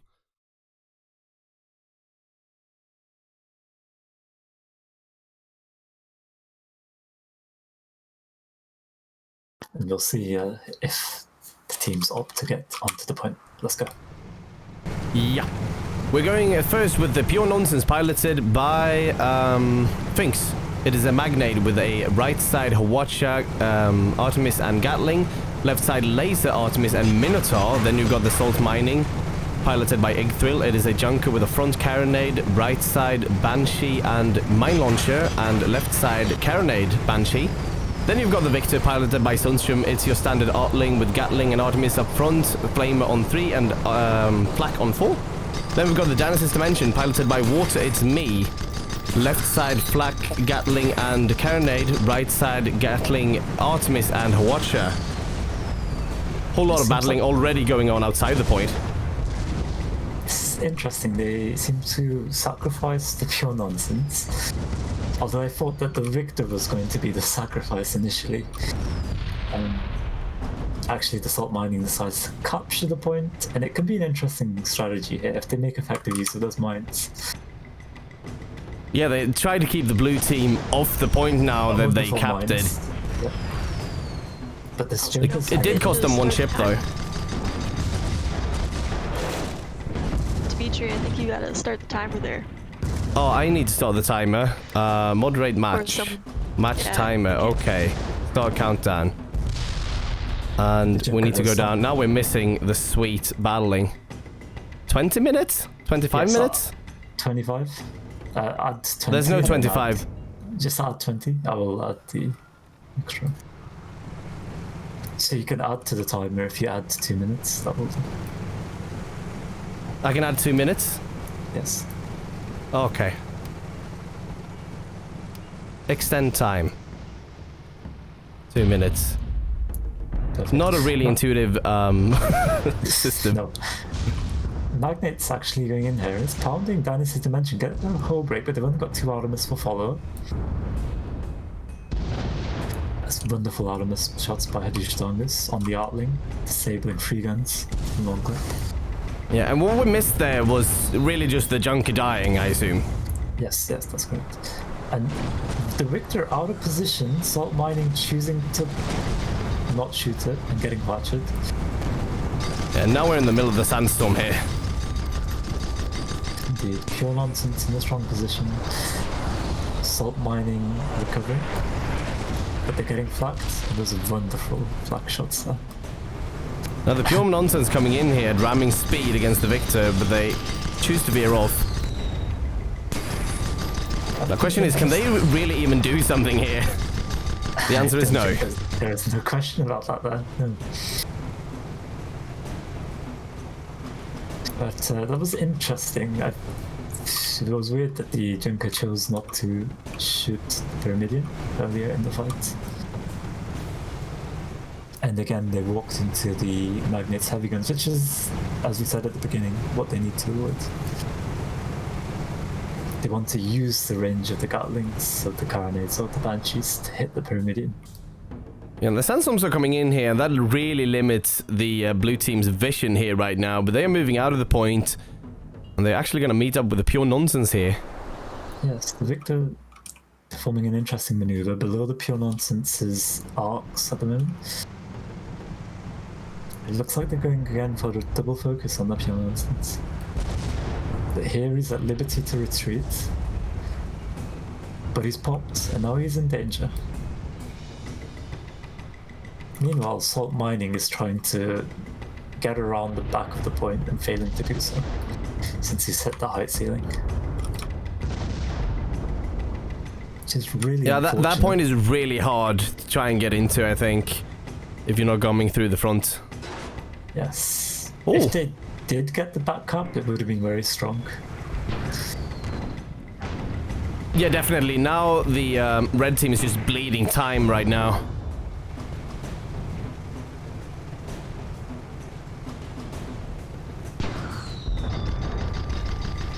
Those mines are not going to hit at that range. They're getting into range. And the mine hits the Pyramidion. And Carronades are on the Pyramidion. This could be a good fight for the Junker. Meanwhile, the red Magnate pure nonsense is dying to the Dynasty's Dimension.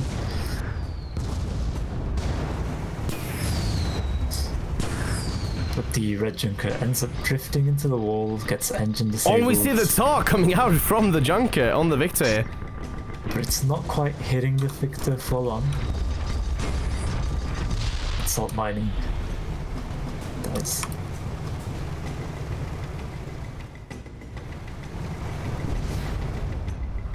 Pure And nonsense. the Magnates are battling it out in the middle of nowhere. Indeed, and the pure nonsense is repeatedly being popped. They don't have their own Carronades to fight back. So the question here is, Dynasty's Dimension trying to get a quick kill on the pure nonsense, or are they trying to keep them here, since the Victor seems to be in a good spot versus the Junker? It seems like the pure nonsense has used its drift sail to good effect, and is going past the Dynasty's Dimension. And this might give them an opportunity to get a double focus on the Victor and capture the point.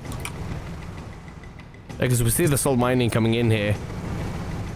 See But the Dynasty's Dimension is not that far behind the other Magnate. Indeed. See if the Junker can avoid dying or losing control immediately. It's a very good mine, restricting the Victor's movement. And the Victor boops up into the mine, it's hull broken, and fantastic. Incredible mine there from the Salt Mining. Yes, the vision the gunner must have had to predict what was going to happen. It's beautiful. And this is Dimension trying to get onto the point here. Watch 2 gets both side engines of the Junker. It can't turn its guns, but it uses terrain to turn. Pure Nonsense is popped, and those Artemis are not going to find Arc now. But then this is Dimension is broken. And they're gonna fall onto the mines here. If they move forwards, yes. Yeah, just barely avoiding them. Now the Victor's moving in, and Pure Nonsense doesn't want to stay popped here. Neither does Salt Mining. And maybe that heavy carronade will really drive the difference. Sly Crossfox popping both ships with one clip of carronade. Can the Victor get onto the point, past these mines? Yeah, they're going just above them there. They might land on these. There's an opportunity. Just barely avoiding them. Victor here. But the Victor avoids Good ram from the Victor. And ram kills the Junker. Pure Nonsense popped in. Gatling's going into the hot balloon, which is hitting the hull.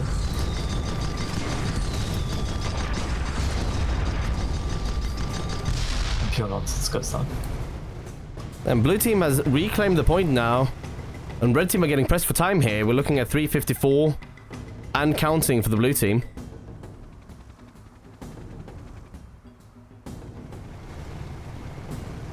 Looks like there'll be one last fight here for the points. I think they'll take the straight fight. We'll see if they can get that double focus going.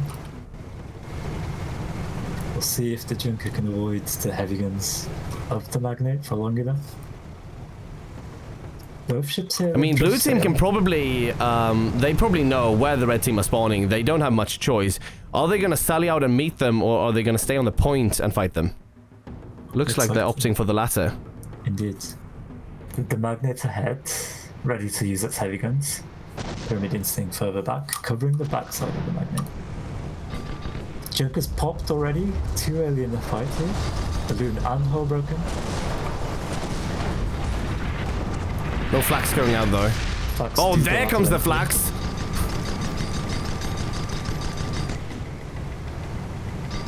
Looks like red team 2 press for time. They're losing this point. Pure Nonsense being crushed by both ships. Yeah, and they don't really have much to do in this situation here. I mean, time is ticking down. Blue team has the point. The kills the game.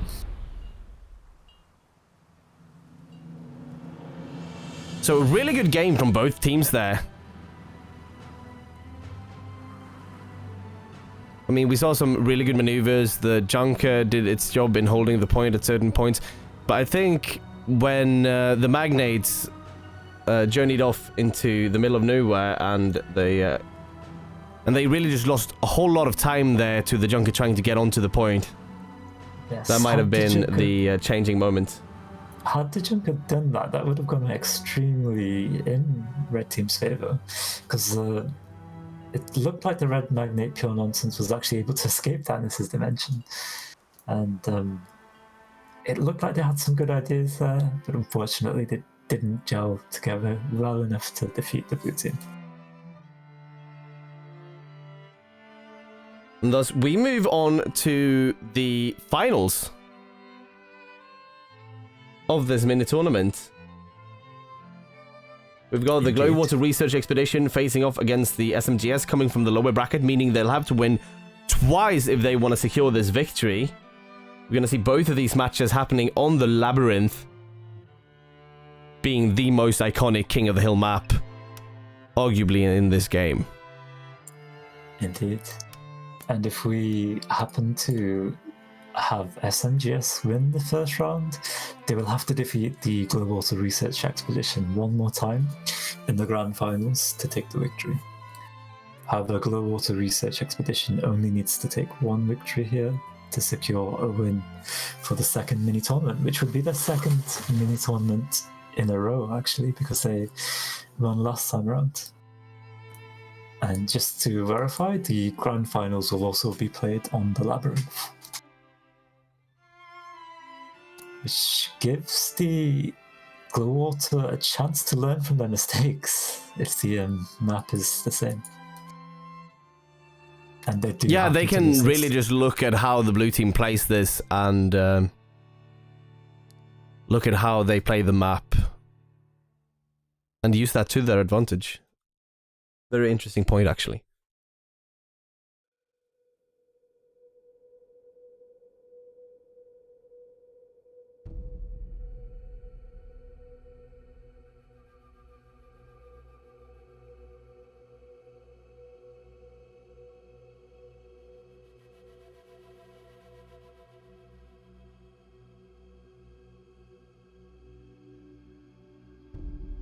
See Sunstrom readying up here without his ally. A very bold move.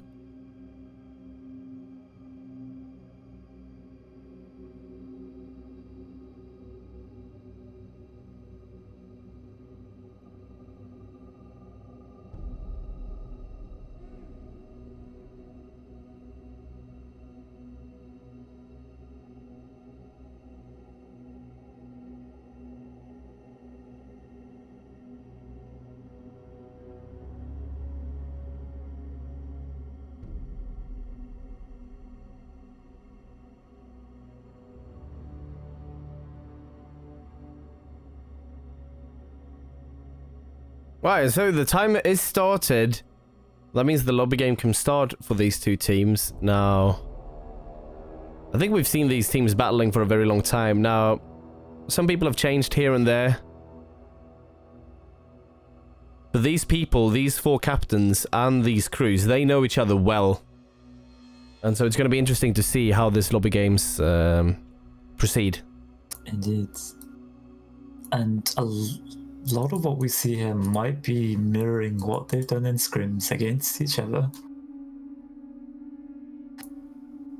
And so, presumably the tactics and strategies they've come up with should go beyond the immediately obvious, since they will already have had time to experiment and play out and reflect on their ideas for how to dominate the labyrinth. We see a magnitude of ships here: magnates, galleons, spires, squids, pyramidians being selected, stonebreakers too. This is a very swift-paced lobby game.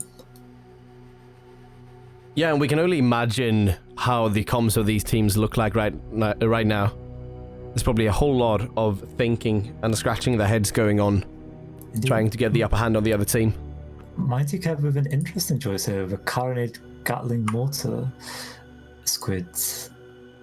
A Gatling Mortar squid is something that a pilot, Bob, used to use quite a lot, and Mighty Kev has not used it extensively, so it'd be interesting to see how it plays out.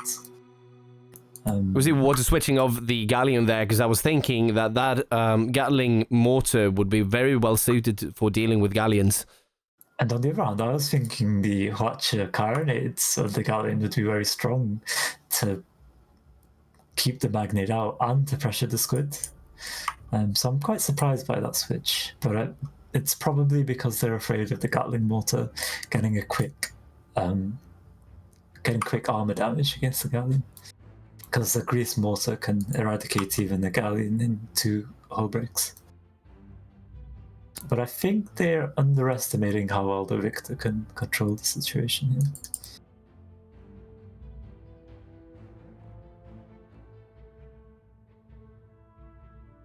But it's going to be interesting to see, because what we see from Keb usually is this squid in the backline that just never ever goes away. He just keeps on being behind your ships, getting that Gatling in, getting those quick Banshee shots, and then swooping just out of reach. Is that going to work on a King of the Hill map? I think so. I think it would work even better in this situation. The Carronade will be fantastic against the Magnates. The Squid's mobility will be superior to the Magnates turning. The Pyramidian will be under a lot of pressure if it gets lumberjacked and the balloon breaks, because then the Squid will have a free rein on it if the Magnate's not able to cover the Pyramidian from the Squid. I feel like the red team have got a superior position here in this lobby game as of current. Although we do see a small change from water, but it's still the same ship. Yeah, because what I'm afraid of here is that the Pyramidion might not be able to keep up with the Squid and try and get them under control. However, they do have that Artemis, and just one good hit on one of the engines could spell doom for the Squid. Indeed, that's true. A good Watcher can win this. It does slightly rely on Mighty Cab making mistakes, I think. Because this Squid will want to be low, it will be out of Artemis arc anyway when it's using its carronade. And it will go high as soon as they get the vertical advantage. The Squid can pop the Magnate can pop the blue Pyramidion. I feel like the red team have the superiority through their balloon control here. But we'll see how it turns out. We'll see if the Squid can avoid the heavy guns of the Magnate. And unlike last game where we had the Junker having to avoid the heavy guns of the Magnate using range, this time we have the Squid having to avoid the heavy guns of the Magnate using its superior longitudinal mobility as well as its vertical mobility. So it does look like red are in a superior position, but we'll see how the match goes. Anything yeah, can and happen. so we are off to the Labyrinth, and yeah, as we've said, I mean, pilots have exceeded expectations and defied expectations in this game before, so... Indeed, Looking at the ships now. Yep. We're looking at the Greasy Dream, piloted by Keb. It's got the carronade on front with a Gatling on the side and a mortar on the back.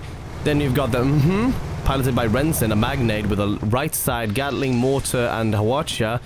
Left side Gatling, Flak and Lumberjack. Then we've got the Victor piloted by Sundstrom. It's an Artling, so Gatling and Artemis up top with a Flamer on 3 and a Flak on 4. And the Danis Dimension with the left side Hawacha, Artemis and Gatling. And left side carronade, Flak and another Gatling. And action is already off. Victor's hull broken already. The mortar's already going out on the Victor. Victor cannot climb back up because its balloon's low, but the Danis Dimension is punishing them for it. Wonderful was doing bad against the Danis Dimension. However, the Greasy Dream is now in the fight here, with the Victor being very separated from the action.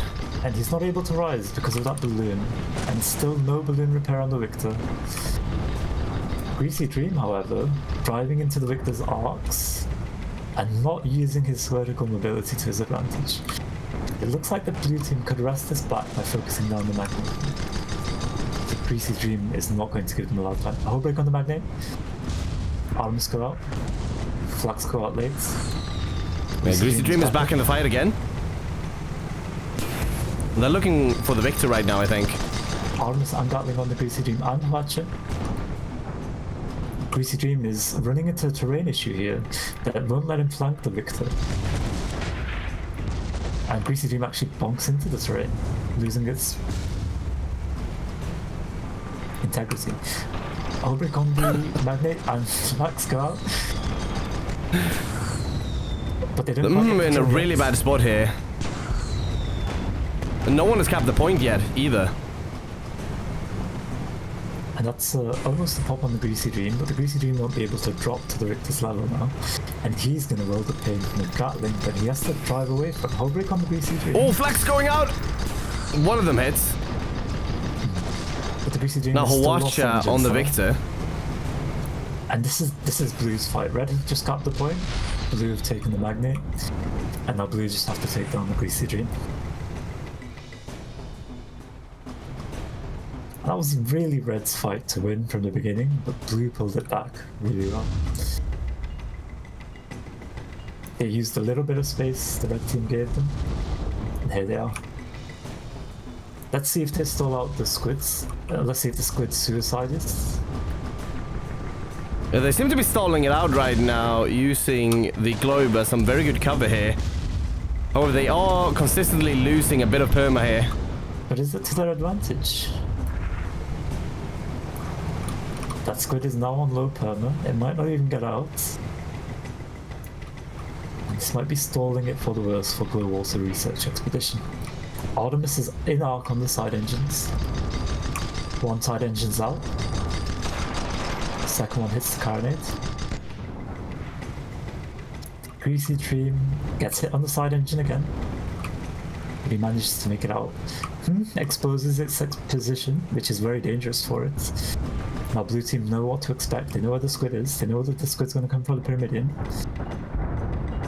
It's wonderful to watch on the but then this is Dimension's popped. And the Victor's ready for the squid. This is good piloting. He's using his knowledge here effectively. And the Greasy Dream is popped by the Danis's Dimension. And that was a really critical carronade cross focus there. This will make it really easy for the Victor to take control, kill the squid. Oh, and the Greasy Dream. Squid still being ever elusive here, though. Weird. But the blue team controls the point. Danis's Dimension seems to be losing out.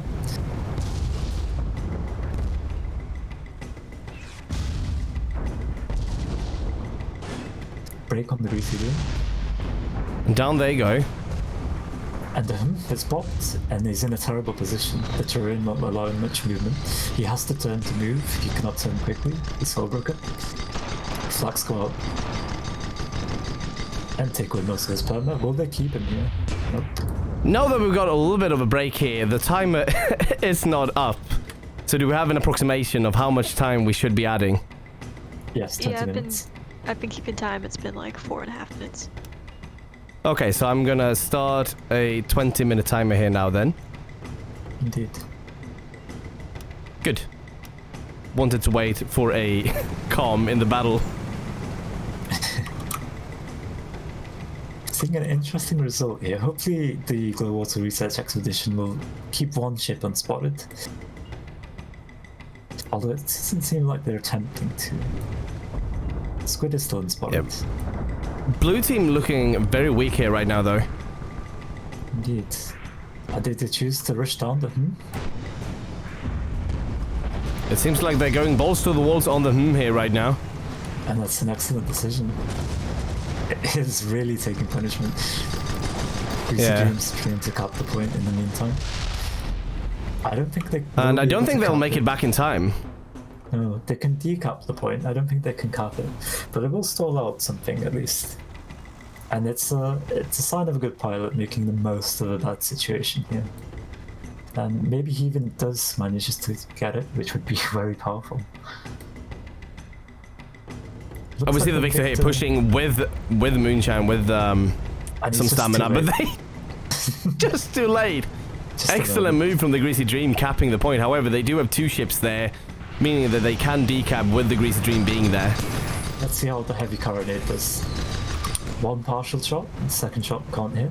The Greasy Dream's balloon low, whilst the Victor is not full balloon, so he's not choosing to hydro. The comes in. It gets a wonderful engagement on the Danis's Dimension, taking it down. Yeah, was that double Gatling we saw out of the there on the Danis's Dimension? I believe it was. It's a Victor Holbroken, rather.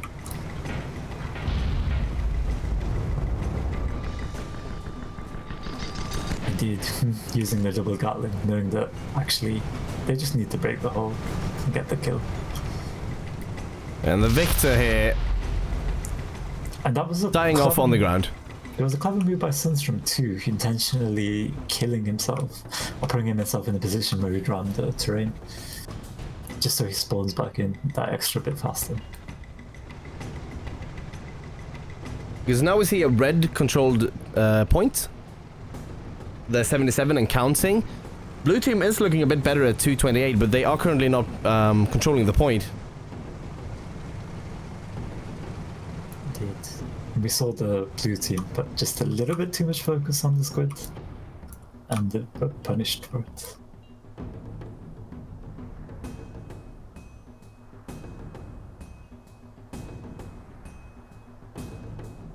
So they're opting for the joint engagement here. Greasy Dream coming in, maybe just to slow them down that little bit. She's effective, but Greasy Dream is restricted by terrain, although it has a lot of space to move there. And now we see blue team completely stopped. They're not going for the point. They're looking at the Greasy Dream. The Victor now choosing to move on against the very decisively. Is the Danis's Dimension able to cover the squid out and get some double focus onto the magnet? trying to pop Danis's Dimension, which would give them the double focus on the Victor. The Victor being rammed by the squids. Mortars in arc on this Victor. And the Victor goes down.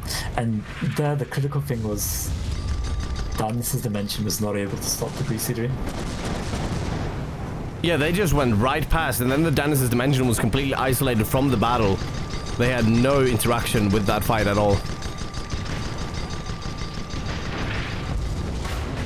Let's see how long they stole the blue ship here. Yeah, because they're not looking for a quick kill. They don't have the mortars turned. They're going for a slow Gatling kill here. So Danis's Dimension opting to run into the globe. Yes. And in this situation, the best thing to do is to repair your balloon and your engines and not repair your hull. Or even ignore the balloon and just the engines. So you can move into something.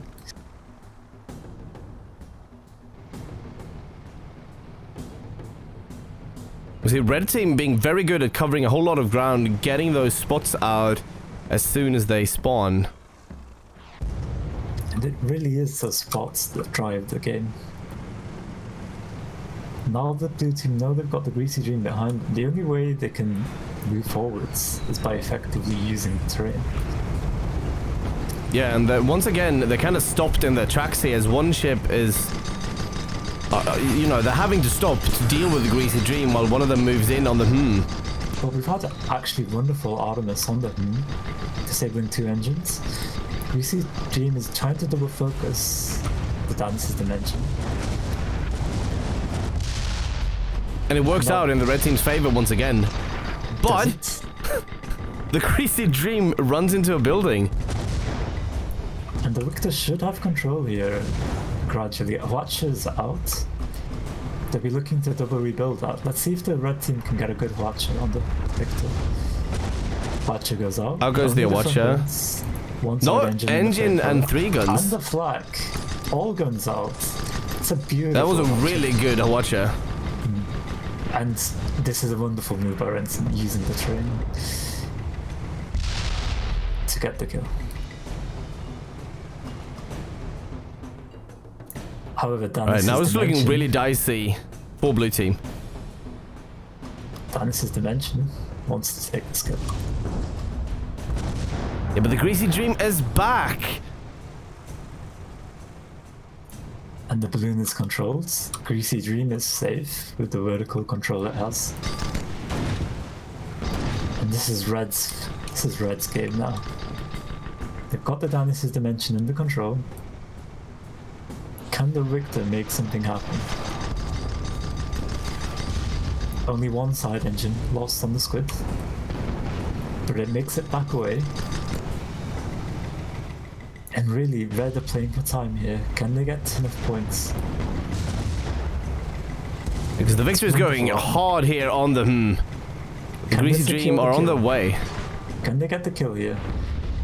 We see the Carronade on the Greasy Dream trying to get out the flag, but the Victor goes down, stops the light Carronade disabling the light flag, and they get the kill. Wonderful play by all pilots. And they are decapping right now. The Greasy Dream is making their best effort to be a general nuisance to the blue team. He's popped, he's on the ground, he's hull broken, and he's dead. Alright, so blue team capping this, and this is really the game mode of comebacks. Because it doesn't matter if they're at 449, they have not won until they reach 450. Indeed. And the red team can get 2 kills here, and they still will not win the game. They will also need a point gap. So with that in mind, they've got a fair bit of work to get this point and to take this game.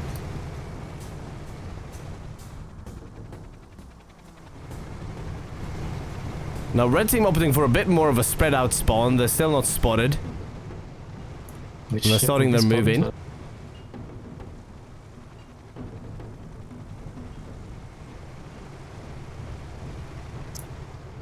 Spot out on Danis's Dimension. Is rising. It looks like they're trying to get a double focus. Yeah, Greasy Dream moving in from behind, but the Victor is on them. It's very good, sir.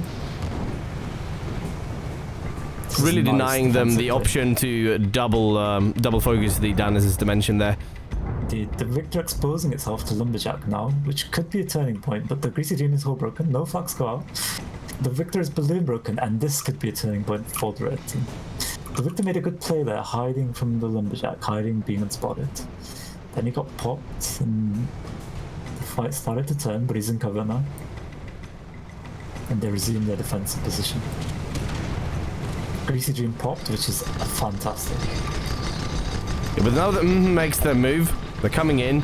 They might get double focus here, but good to watch her. On both sides. Danis' Dimension winning out due to side cross flags.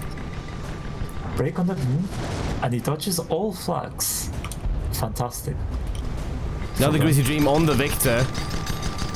And the Victor's not looking very strong here. Double broken. Down the side engine. And the mortars are out late. That mortar's on reload.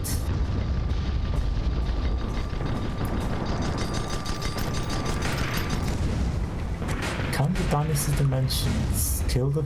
Oh, here comes the whole break.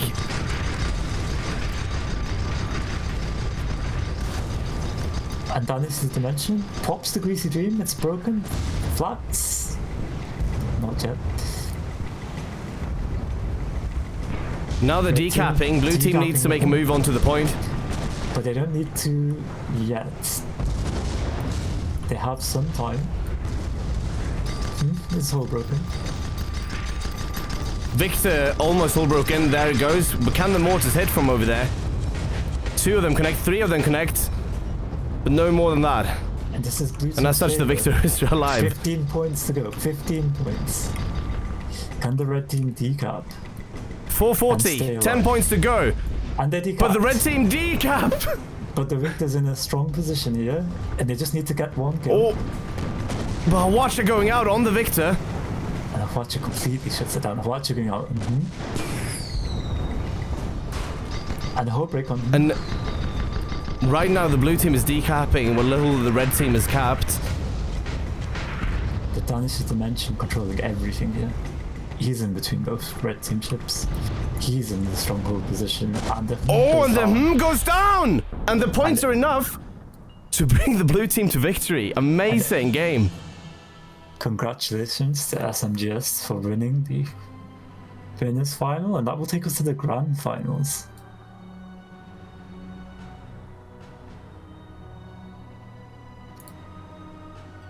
The match that we all knew we wanted.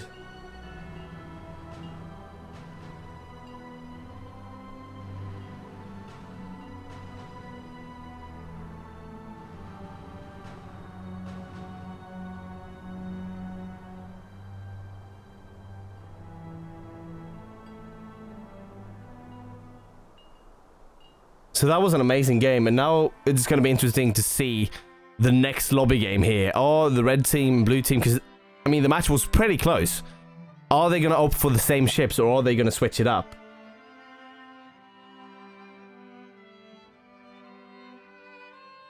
I'm almost certain we'll see some changes.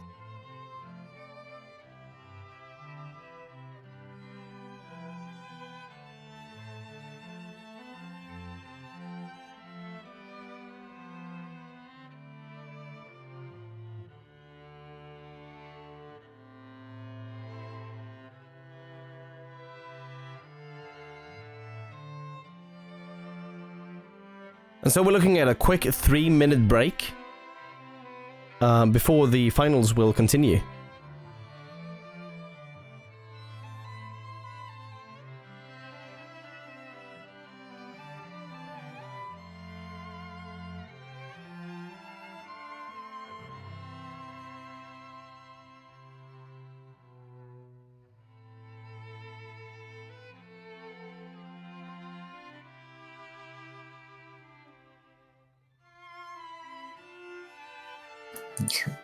Low water is in the mood so heavily that they're calling out changes for the lobby as timer has even begun.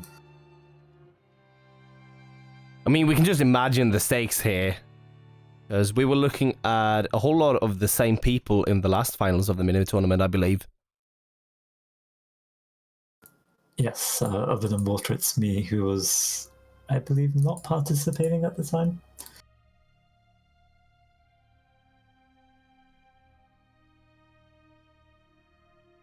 So one might even argue that it's almost personal at this point.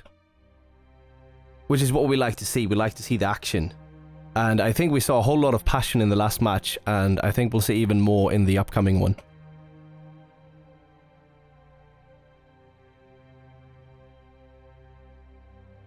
For sure. It's a pleasure watching these teams play. With their high levels of knowledge and skill.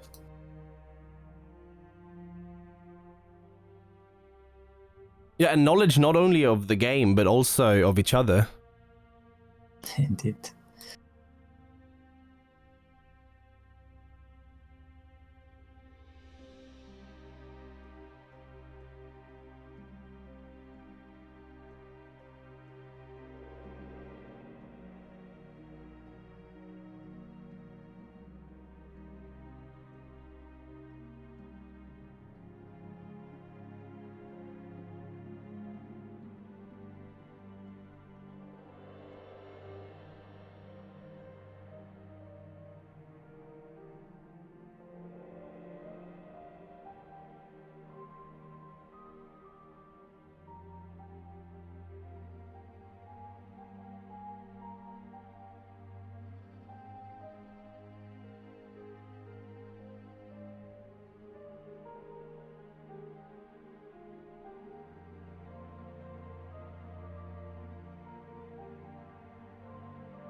Alright, and so the break is over, and we're moving on to the lobby timer.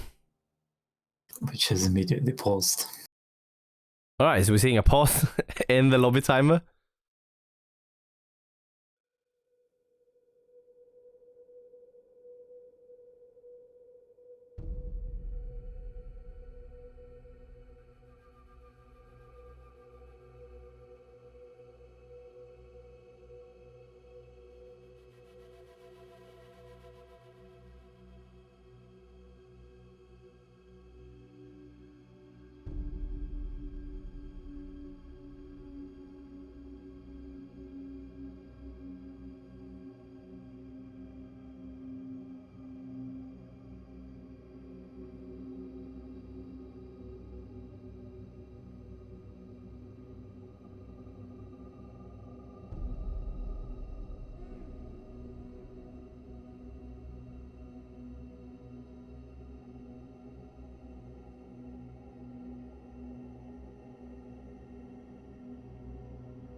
Alright, the blue team's pause is down to 1 minute left.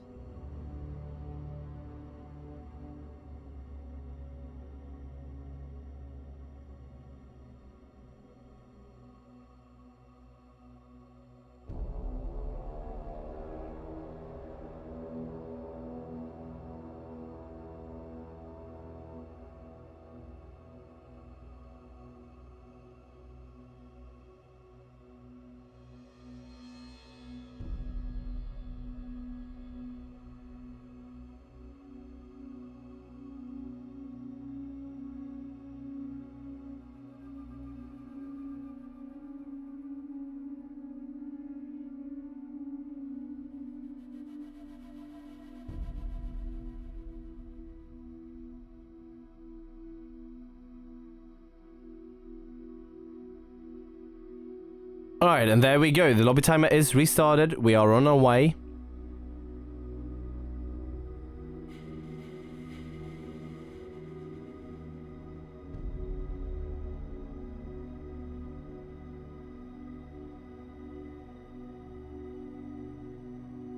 Indeed, we are. Perhaps the pauses have slowed down the pace a bit. There's been quite some time.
Looks like we see dropping its lumberjack for a Hoacha.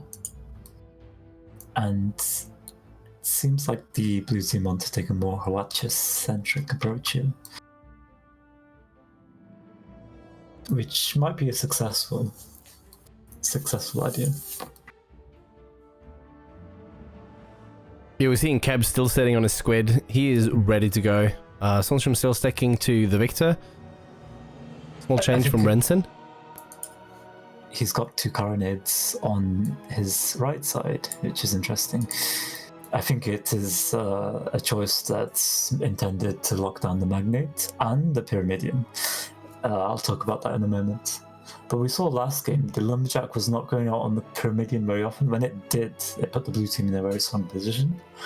But when it was not going out on the Pyramidion and the Dynasties Dimension was standing in the way, we saw the blue team struggle a lot because the squid was exposing its engines too much. They weren't really using the carronade on the Magnate because they were too worried about the Pyramidion. The Magnate was not using its Lumberjack, and there was a really nice formation by the red team. Yeah, now we see a change going out from water. It's me.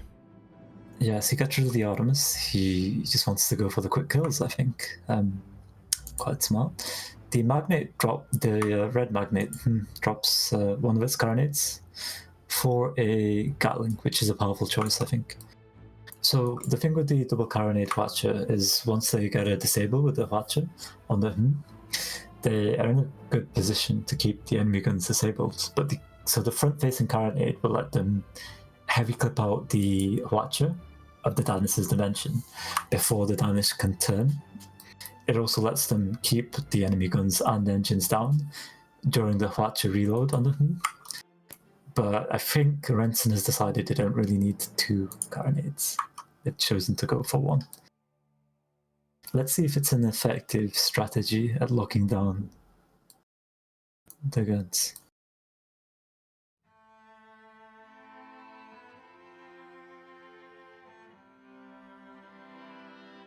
It seems like we're having some troubles with the red team.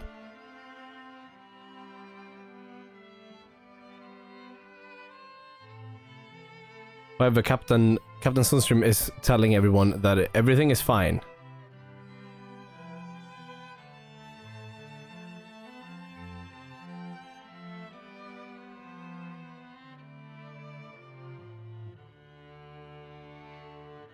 Alright, so the timer is out. The teams are being asked to ready up.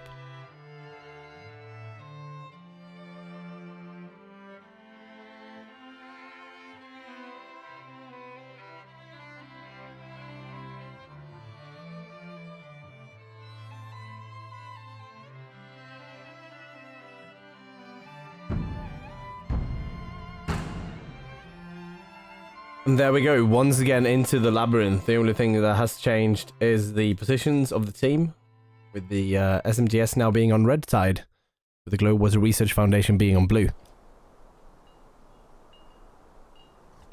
So, starting us off, we've got the Victor. It's the same as the last match, piloted by Sunstream. Then you got the Danis's Dimension, now sporting a right side Gatling flak carronade and a left side Gatling flak and Watcher, piloted by Water It's Me. Then we've got the Greasy Dream, piloted by Keb. And it's got a front carronade with a side Banshee and a back Gatling.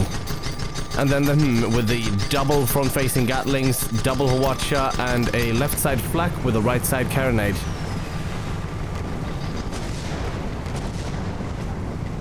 And action is once again immediate. Greasy Dream taking some damage from the Victor. This is definitely in the red team's favour, quite heavily. Greasy Dream's completely under control here, or almost completely. And the is taking its time to bring back control. Wonderful watches by Tears of You. Meanwhile, the Greasy Dream's still struggling. Flamethrower's putting out a lot of punishment onto it.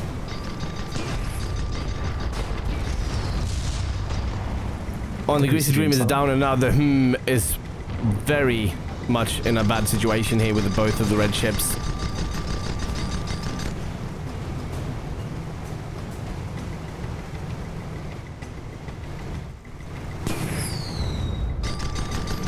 Now the blue team has actually capped the point.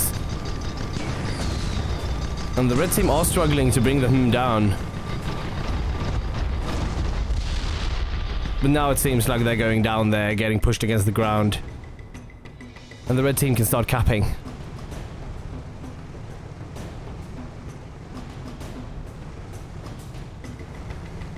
Now the Greasy Dream is spawned in. They're making rounds around the point. They're probably waiting for their ally to spawn in so they can make a engagement together.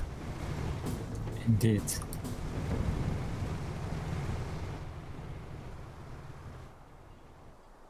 Is spawned in as well. Yeah.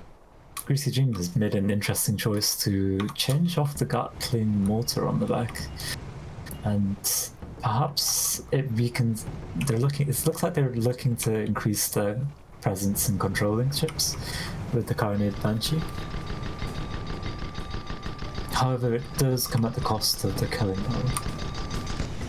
Yeah, but I think it's more suited to his general running and gunning style of going past them and then maybe moving on with a bit more generous arcs on the weapons.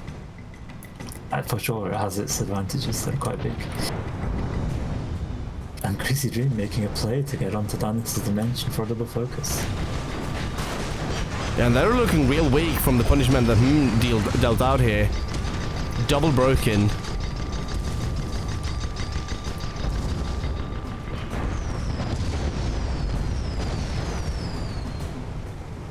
The Victor trying to be a presence, but they're really failing right now as they took a Watcher. Yeah, really it was just that Watcher that turned that fight around. They were scared that they needed to act quickly, but they've not been able to get any perma damage. Whilst both blue ships were focusing Danis's Dimension. Yeah, and the Victor's really just powerless to watch here. I mean, that's all they can do. It's just watch as the Danis's Dimension gets killed off here. However, they're still alive. And he's above the who has no heavy carronade, so he's in a decent position.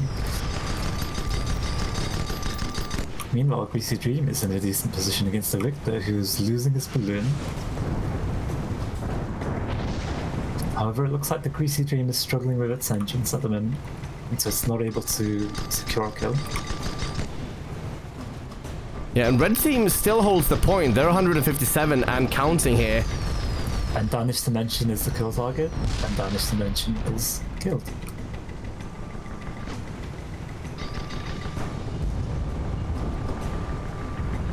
Now the Victor in between both of the blue ships.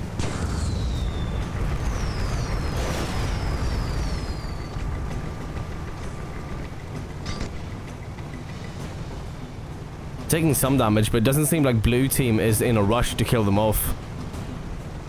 Which is an interesting move. Let's see if they can pull out a Watcher. Yes, it looks like they're in complete control here. Yeah, but they need to get on the point, the blue team. They do need to cap the point.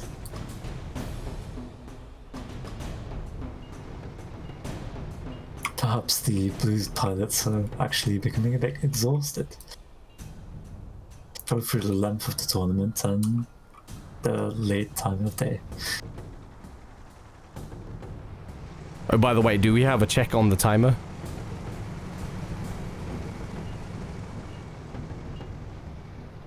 Yeah. It's been like 4.5 minutes so far. We're adding 20 then. Yes, it must have been 5 minutes at least by now. Interesting choice by Mighty Keb is he's got kerosene instead of moonshine to recover his engines faster.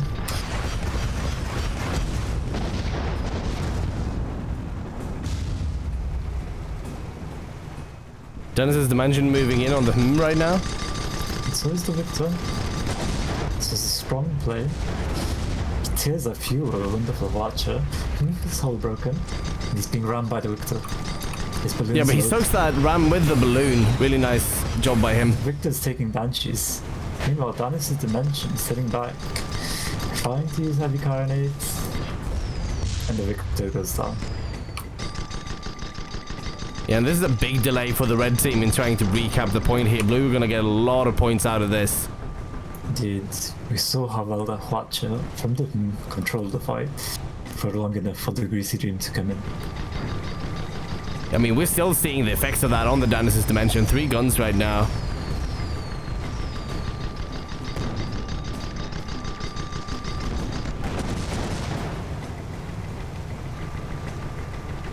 We see them again, not really in a hurry with the explosive. They are breaking the hold. They are keeping the components down.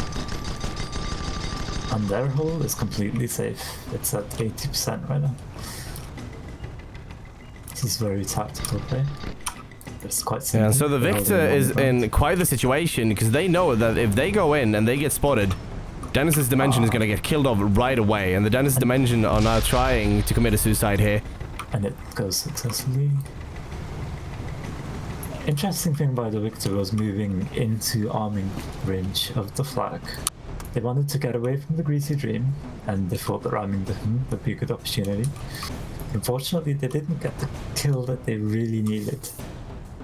And part of the reason was the flak arming, and part of the reason was because the Dennis's Dimension had just been disabled. And so it was in some ways unfortunate. But perhaps if the Victor had stayed back, they might have had a better shot.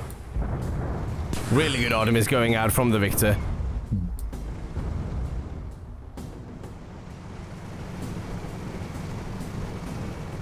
Squid's in a weird place here.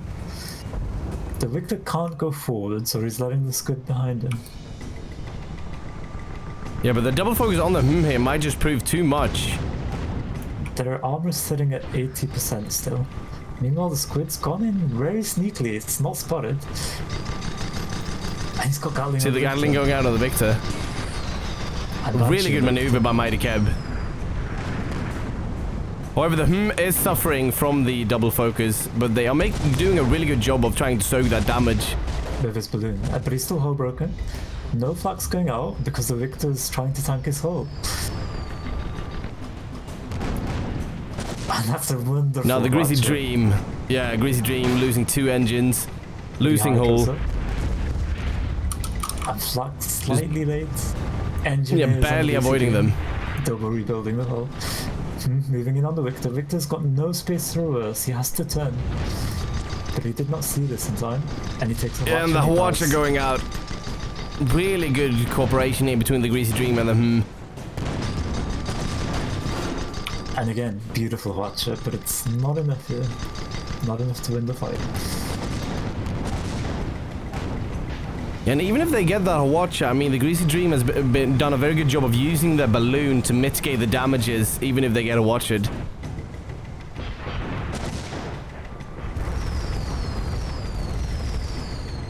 Indeed, maybe part of that has been the choice of kerosene on the Greasy Dream. Just to take a little bit of burden off the engineers so they can keep the balloon very dire going. situation now for the red team. I mean, the Dennis's Dimension is locked down. The point Victor's going is in for the blue. run. But he's not. Yeah, he's we're looking at down. 395. Ooh, And can he Victor's get the close to hmm? break. And Flak's Oh! perfect. They might actually be able to decap here, but the Greasy Dream is on the Victor, and Danis' Dimension needs to move in to help their ally. But you saw all 3 engineers down on the Victor, down at the hull. Now they're rising up and they're repairing the balloon. Very effective play on the ship. They knew they Yeah, had but to tank it already. 420 on the blue team. They need to get ships on the point. They need to decap it immediately, and it's going to waste no time in getting in. It's just spawned in. The Greasy Dream Yeah, is and they popped. could stalemate the point. But the Greasy Dream being popped here will mean that it will probably die. Oh, it just barely survives. But the point is decapped. Which is good, but the Victor's in a precarious position here. It's got its back to the cage. He can hide her up. And he dodges the cage very well. Now blue team only need 1 kill to win. Yeah, so we might see an attack where they completely forego the point and just go ham on the double focus on one ship. So they do have a couple of attempts here before the match is over. Seeing a pattern in the spawns that the magnet and the squid take.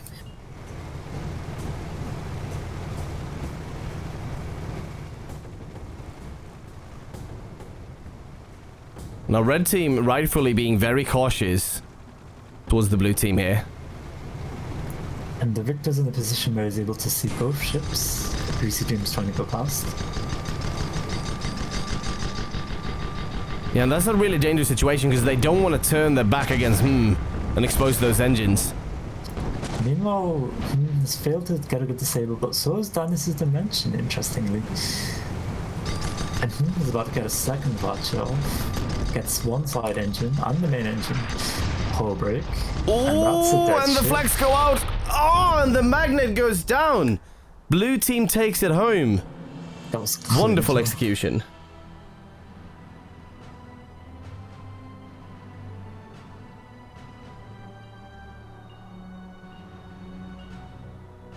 And so, that's it. The Glow Water Research Expedition takes it home. They become the little champs. Once again. And I believe we're still giving out the little chumps to everyone who didn't quite make it.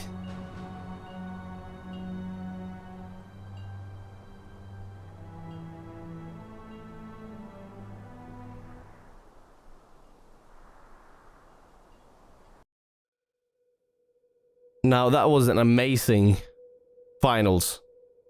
Both the first match and the second one was a bit cleaner execution from the Glow Water Research Expedition. And they really just kept up that control.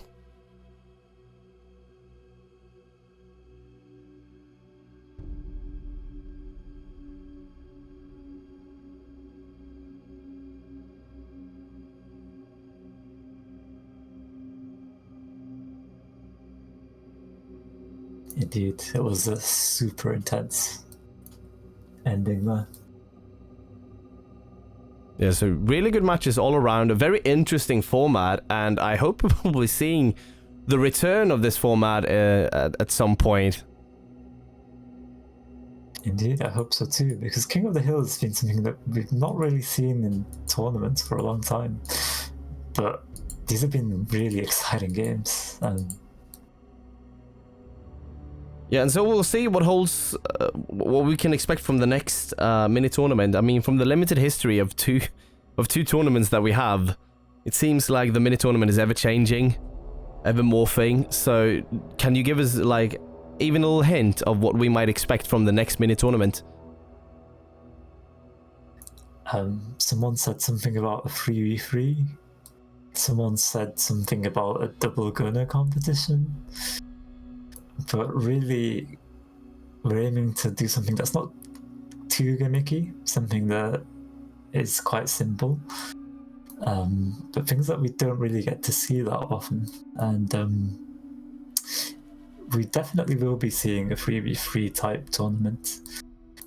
I don't know whether that will be strict teams, like 3v3 signups or single ship signups.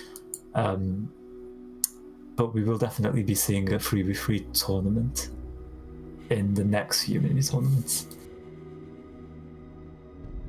Yeah, so that kind of changes up everything, because I mean, I think we've seen most of the double ship comps that can be run in both SCS, the Crucible, and in the mini tournament.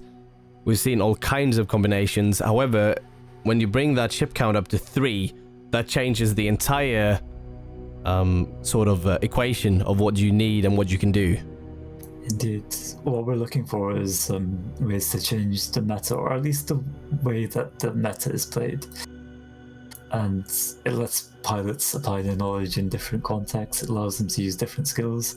It allows them to learn new things too. And it's the different settings for the crews. There's a lot more. So for example, in the last mini tournament, when there's no failsafe, it was very different for the crews, how they would run the ships. In this case, for the King of the Hill, you've got the timer, and it's a driving force that really pushes people's energy forwards when they know that they need to win the last fight. And so we'll really be looking for things like these that drive changes in players, and stuff that's fun to watch. Yeah, so really interesting tournament. Thank you for hosting it, Helfyre. I'll be looking forward to the next one. Do we have any other closing messages before we say good evening to the people? Yes, thank you to all the casters and all the referees for their wonderful and tireless work. And thank you to the players and the watchers. Because without you guys, 10 teams signing up is amazing. It's been a wonderful night. And I hope you all have a good evening. Oh, and another thing, the next tournament will probably be starting earlier, and it's likely that we'll be alternating the start times between 7 and 8:30 GMT. Because as Frostbound was saying, it is a bit late to stay up. But yes, I would like to finish on a thank you to everyone involved. And see you soon. think that's a beautiful ending note. And that's what I'll say as well. Thank you all for coming here. Thank you all for watching. And with that, we say good evening. Or good night.